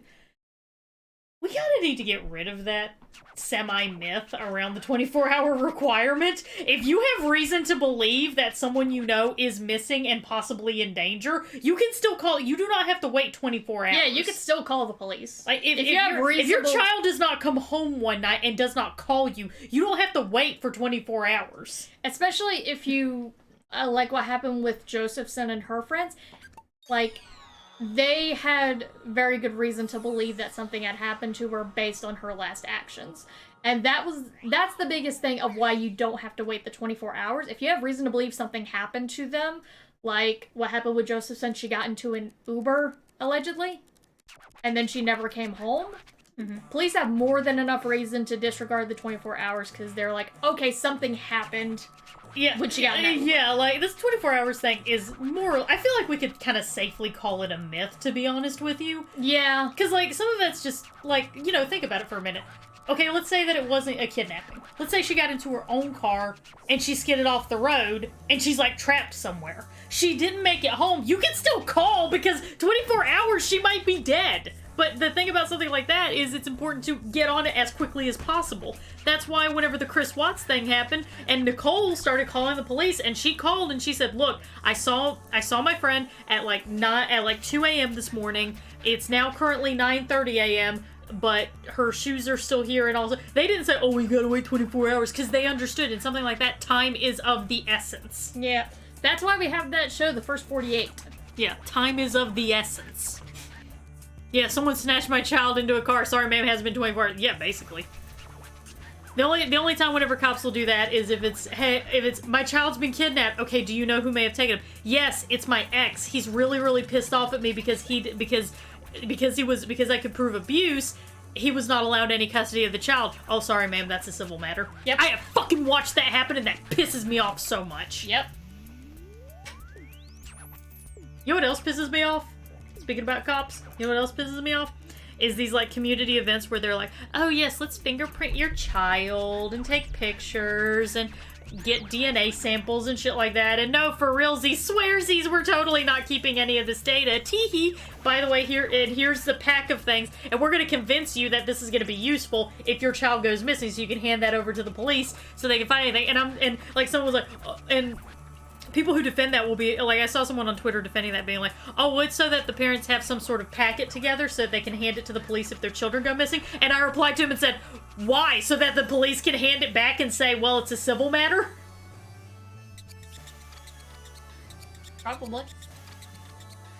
Yeah, like, if it's a situation where your person is, like, known for... Well, even then, though, Jordan, like, let's say your person has, like, dementia or something. The police still aren't gonna say 24 hours. They're gonna be like, "Oh, shit." Yeah. Be like, "Shit, there's a mentally ill person running around. We gotta go find them." Yep. We gotta go find them and shoot them. Yeah. So anyway, on June 9th, 2020, Roland was denied bond in a virtual hearing, and family members for both Josephson and Roland delivered statements to Judge Benjamin overseeing the whole case. I don't know what the fuck the people of Roland were saying to him. Oh, yeah, Jordan, I get what you're... Oh. Thank you. I am now the king. Oh, his wife's having the baby, I guess. Is this part of the show I didn't know I was pregnant? I mean,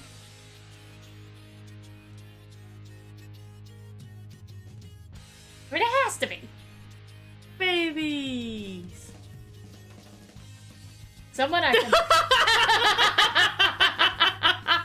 Like, how much they're celebrating, like, yay! I love the fact that he basically found a wife who was as extra as he was. That actually does That's make me what we happy. all want. Find a queen who's as extra as you are. It is really wholesome, yeah. Like, relationship goals. Yeah. It's like Gomez and Morticia. Yeah. You remember whenever fucking... Well, you don't, because, like... Okay, so when the Addams Family came out, the time period that was a very weird show for a lot of people. Not just because they were, like, creepy and kooky and mysterious and spooky, but because of how openly affectionate Gomez and Morticia were to each other. That was very weird for a lot of the people watching the show, because they were like, "Wait, husbands and wives can like each other?" And y'all think that I'm joking, but I'm not. Like, they're like, husbands and wives can like each other? Like, yeah, they can, and they should. I mean, I told you whenever I started listening to True Crime Obsessed, I was caught off guard by Jillian talking about super hot husband Mike, and how much she loved him, and how much she talked him up.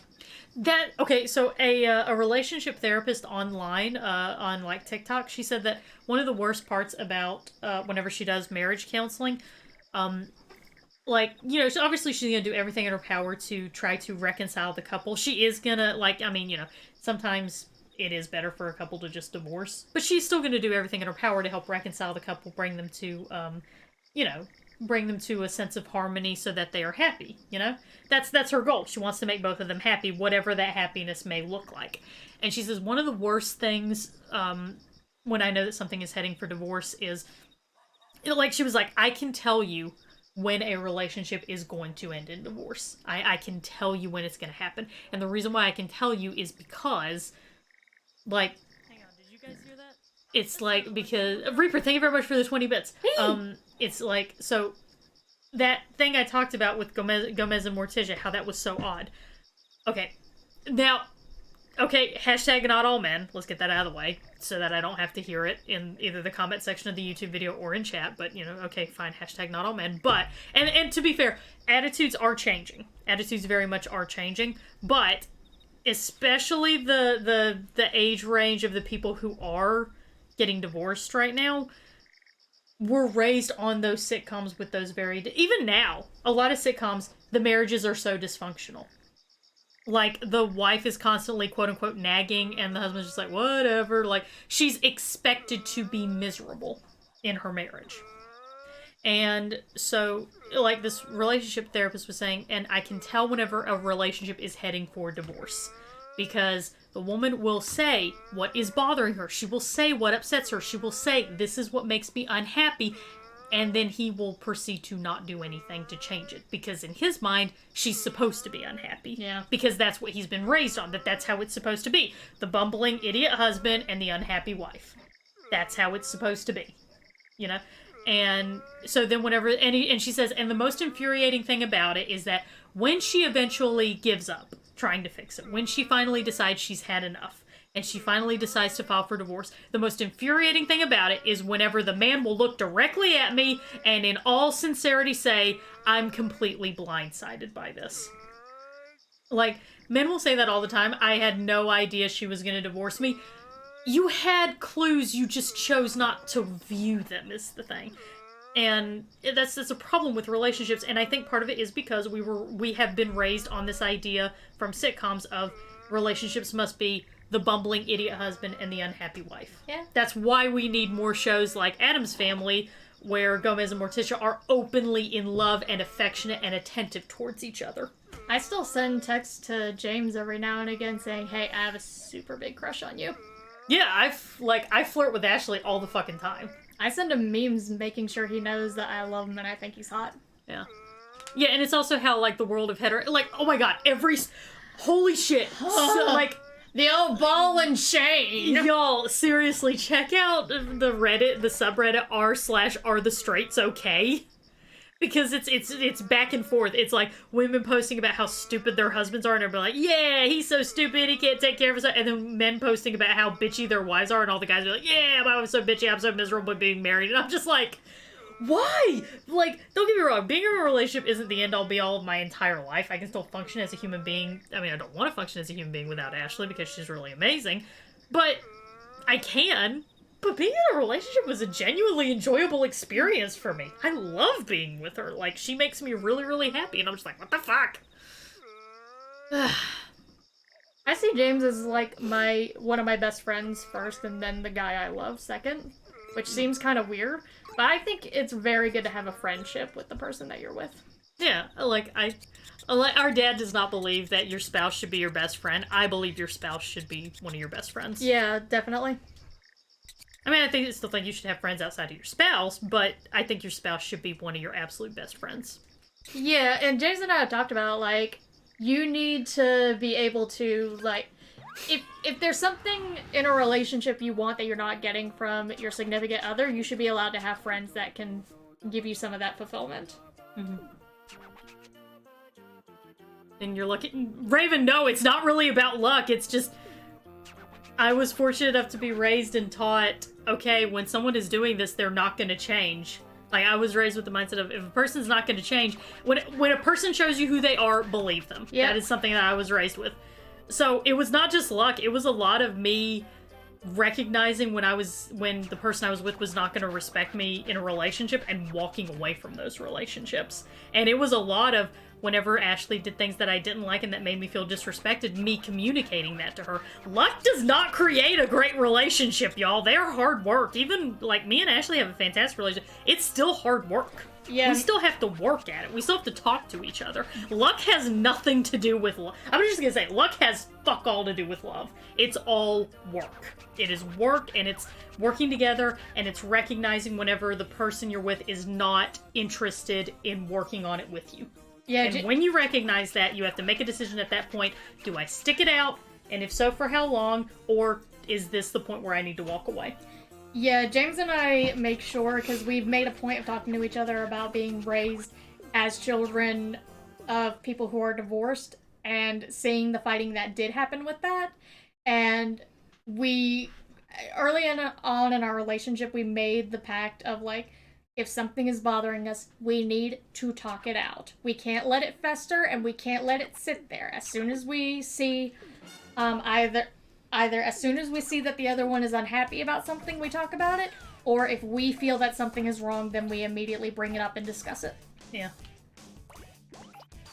Because we've both seen the relationships of what happens whenever you whenever something is bothering you, but you let it go and you just let it sit and get worse. Mm-hmm.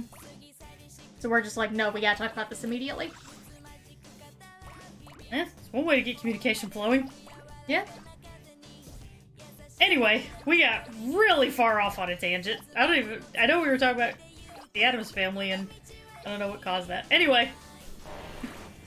So on July 20th, 2021, Roland's trial began, and prosecutors called 31 witnesses, including the turkey hunter who found Josephson's body, Roland's former girlfriend, and numerous state law enforcement investigators and other experts. Mm-hmm. Meanwhile, Roland's defense attorney called no witnesses, and Roland did not testify. Yeah, that was probably smart. Yeah. Okay, like, Jordan, I'll give you that, there's a certain element of luck that comes into, like, finding the person, but that's more like you have to put yourself out there to do it, I mean, I only found James. You have to increase your odds by putting yourself out there. I only found James because I got sick of the nothings that were coming from OkCupid with the guys I matched up with, and my roommate and her boyfriend mentioned, hey, I got a friend, you might like him, because you both like the same video games. Yeah, sometimes that's, yeah. And then we just went on our double date, and it's been 5.5 years. Like, I guess a better way to put it is, it's not pure luck. While there is some elements of luck, it's a game that you can rig in your favor. Yeah, I guess is a better way to put it. You can increase your odds. While there may be a slight amount of luck to it, it's luck that you can manipulate. I increased my odds by wearing a very tight t-shirt on our first date. And James said, I asked him, he mentioned this later, like a couple years into our relationship. He's like, yeah, I remember the shirt you wore on our first date because it had Deadpool and it made your tits look awesome. And I'm like, that was the point. Nice. At least you know it worked. Yeah. Nice. Yeah, I walked in wearing this tight Deadpool t-shirt, but I had on my red flannel over it. And then whenever we sat down, I pulled the flannel off to show it off. So you just, like, Supermaned that bitch? Yes. Nice. I Supermaned it, and it worked.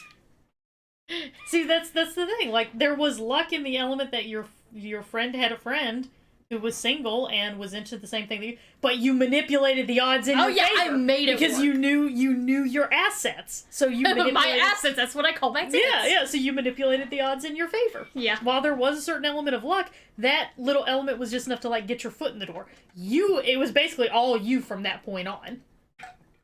Like, my me and tits Ashley pushed open the door. Yeah, like, me and Ashley met online on a forum. We were talking about video games.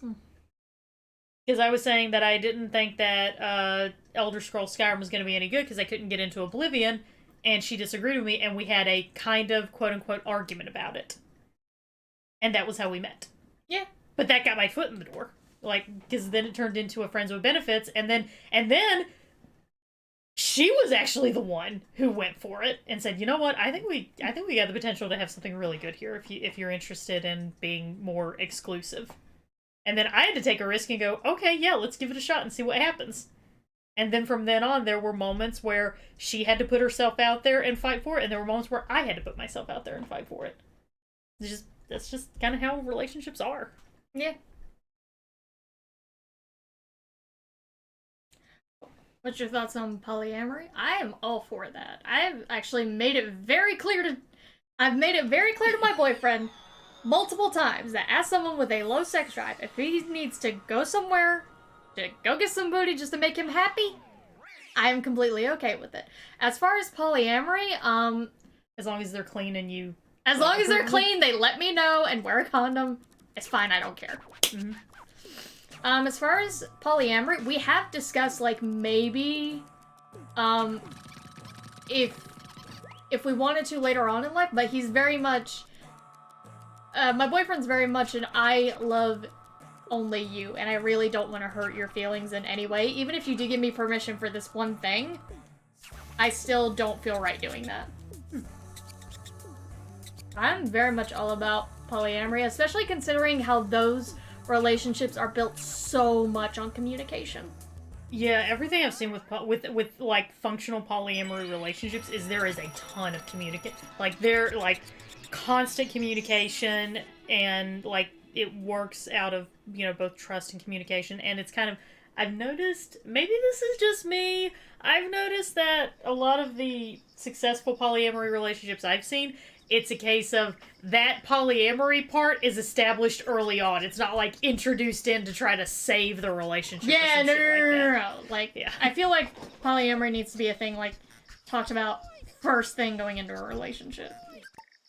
Anyway, we should probably talk about the after effects of this woman's death, or else we will be here literally all night. Well, luckily, there's not much left on it. Yeah.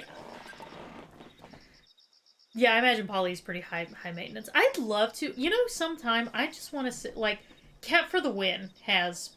Yeah, like, she does. Yeah, they're polyamorous, and Oh, I want sorry, to they. I just want to sit down with Kat and just like be like, hey, can I just like ask you questions about this? I would love that. Yeah. I wonder if Kat would be open to like A podcast discussion. Yeah, a podcast discussion about poly. Like, hey, because like we both have kind of unique relationships in that Kat is, you know, polyamorous. I'm in a like domestic BDSM relationship, and like there's a lot of discussion, and there's like a lot of like, it seems really odd, but it's like for both of us, like I'm sure for Kat's relationships are completely and totally normal, and for me, my relationship is completely and totally normal, but we both recognize it's abnormal from the outside. Yeah. I think that'd be a really great podcast to just talk about, you know, not really weird relationships, just unique relationships. Not Unconventional. Unconventional. There we go. Okay. Continue. So July 27th, this, like, 2 or 3 weeks ago, the trial had already wrapped up. It took a week. Wow! It's like, yeah, fucking clean the blood next time, dipshit. Pretty much. Roland was found guilty of kidnapping and murdering Josephson, and of possessing a weapon during a violent crime after the jury deliberated for a little over an hour. Mm-hmm. Gee, I can't imagine why. Yeah, gosh. Immediately after the conviction, Judge Clifton Newman sentenced him to life in prison. And he said, quote, "For whoever asked me for leniency, that's not part of my DNA. There's 1,000 trails each that led to you. All of the evidence, each speck of the evidence, not simply beyond a reasonable doubt, but as the highest standard of the law requires, all point to your guilt." Whew. Yeah, he also characterized Roland as being heartless and said the case was the most severe murder he'd seen in court before. God. Yeah, I mean, I imagine so, like... So, out of curiosity, and this isn't like me trying to imply that I feel the answer should be either way, just genuine question, did Roland's girlfriend, like, end up with any type of a charge for, No. like, basically not saying anything? No. Okay. I don't really have strong thoughts either way on that, to be honest with you. Yeah, I'm just at this point like, you know what? We got Roland. Yeah. We got the guy who actually murdered this poor girl. Yeah. Right, yeah, we jury find this case super obvious. It's like, well, this is a pretty easy one.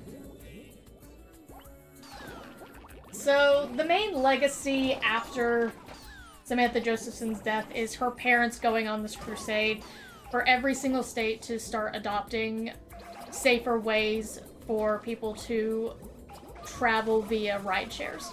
And they also established the What's My Name Foundation to educate people about rideshare safety, along with supporting charitable foundations and awarding college scholarships, mainly concerning law. That's really cool. Yeah. Like, I hate that all of that had to happen, but that is really amazing how they took a very, very tragic and traumatizing situation and said, you know what, we can put our energies towards preventing this from happening to someone else. Yeah.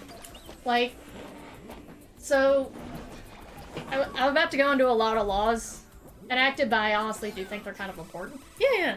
So, June 5th, 2019, Samantha L. Josephson Ride-Sharing Safety Act was signed in South Carolina, requiring rideshare vehicles to display license plate numbers on the front of their cars, and also subjects people who misrepresent themselves as authorized drivers to a maximum of a $500 fine, and those who use ride-sharing applications in the furtherance of criminal activity to a further $1,000 fine. So, not jail time, but fines to try and deter. And in addition to facing fines, one guilty of misrepresenting themselves as authorized drivers may be incarcerated for up to 30 days. Okay. And one who uses ride-sharing in the furtherance of criminal activity can face up to 2 years of incarceration. Oof. So, fines and jail time. Okay. New Jersey Governor Phil Murphy signed Sammy's Law, which required more identification on rideshare vehicles. Specifically, 2 credential placards to drivers of rideshare vehicles, which are to be placed in the driver and passenger side back windows, having the driver's name, photo, and their license plate number displayed. And as well as having an identifying marker on the rideshare vehicle on the front windshield and the back window. And additionally, companies must give rideshare drivers 2 barcodes that passengers can scan to confirm the driver's identity. Along with this, in North Carolina, lawmakers proposed the Passenger Protection Act, which requires rideshare drivers to display a printed license plate number on the front of their vehicles, and as of July 1st, 2020, to have illuminated signs on their vehicles. Okay. It also creates a new criminal penalty for impersonating a rideshare driver and makes assaulting a rideshare driver a misdemeanor. And it provided $500,000 in grants for colleges to educate students about rideshare safety, and it created a study commission to examine ways to improve rideshare safety.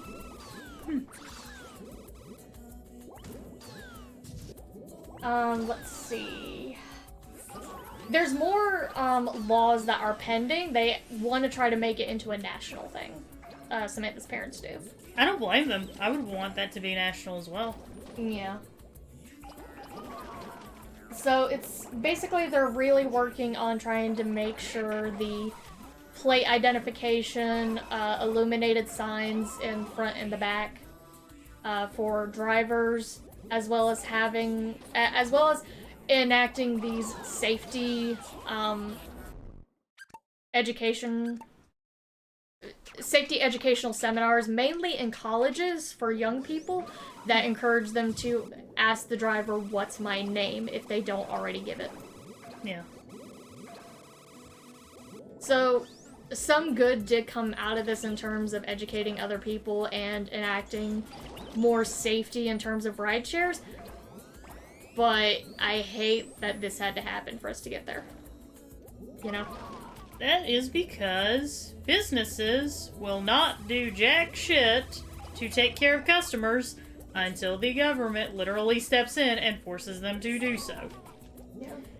Which is why I do not believe in libertarianism. Actually, But I can go on a whole thing about that. the federal version of Sammy's Law was put into the House of Representatives that unanimously approved it. That's good. Yeah. So that's a good thing. And also, Josephson was posthumously awarded a political science degree in May 2019, which would have been her graduation. Yeah, Yeah, a lot of people have started enacting dash cams too as a way of trying to deter problems. So that is all I've got for today. The last one for today? That's the last one for today. That's all I got. So what did we learn here, everyone? Always make sure they know your name. Mm-hmm. That should be our raid message. Once I finish this, our raid message to Minx will be, everybody just say, what's my name? What's my name? That seems wonderfully weird. I know, but It I love seems it. unnerving. I love hitting her with all those weird raid messages. It is fun. It makes, yeah, it's more fun because she's like, what the fuck are y'all talking about?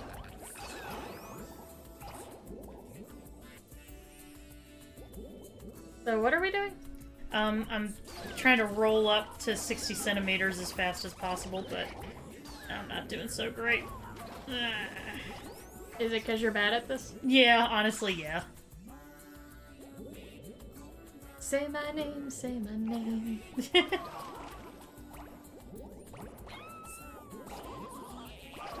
Ah, crap. The hook! The hook!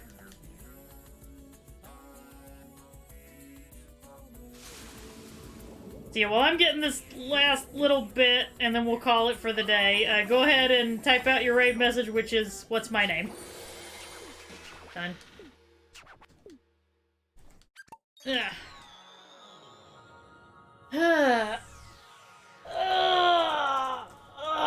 Same. I had to get a little bit older before I realized that the point of Say My Name was the fact that, that the singer is realizing that her boyfriend is having an affair, so she's trying to get him to say her name during making love, because if he's just, like, switching to baby, it's because he's worried about accidentally calling her the wrong name. Ah. Yeah, I got a little bit older before I realized, oh, like, the reason why she's so insistent on, you know, hey, say mine, is because, like, if she keeps trying to make him say names, then he'll, if he is cheating, eventually he's gonna slip up and call her the wrong name. Very true.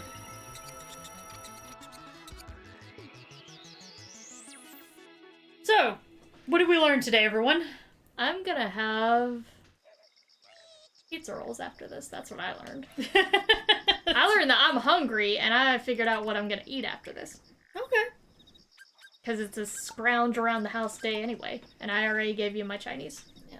I'm gonna play like a shit ton of Hades. I've escaped from Hades 4 times now. I'm getting better. I don't know what I'm gonna do. Probably just listen to more last podcasts on the left. Oh, everybody's waving goodbye. I like that. They're all waving. That's cute. Yeah. A nice touch.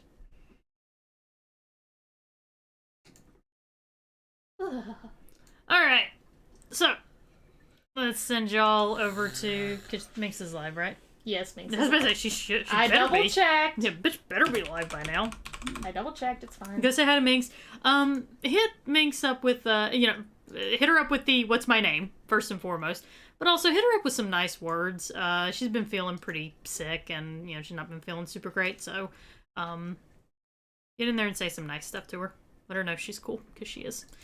Alright, y'all. Join that raid messages. What's my name?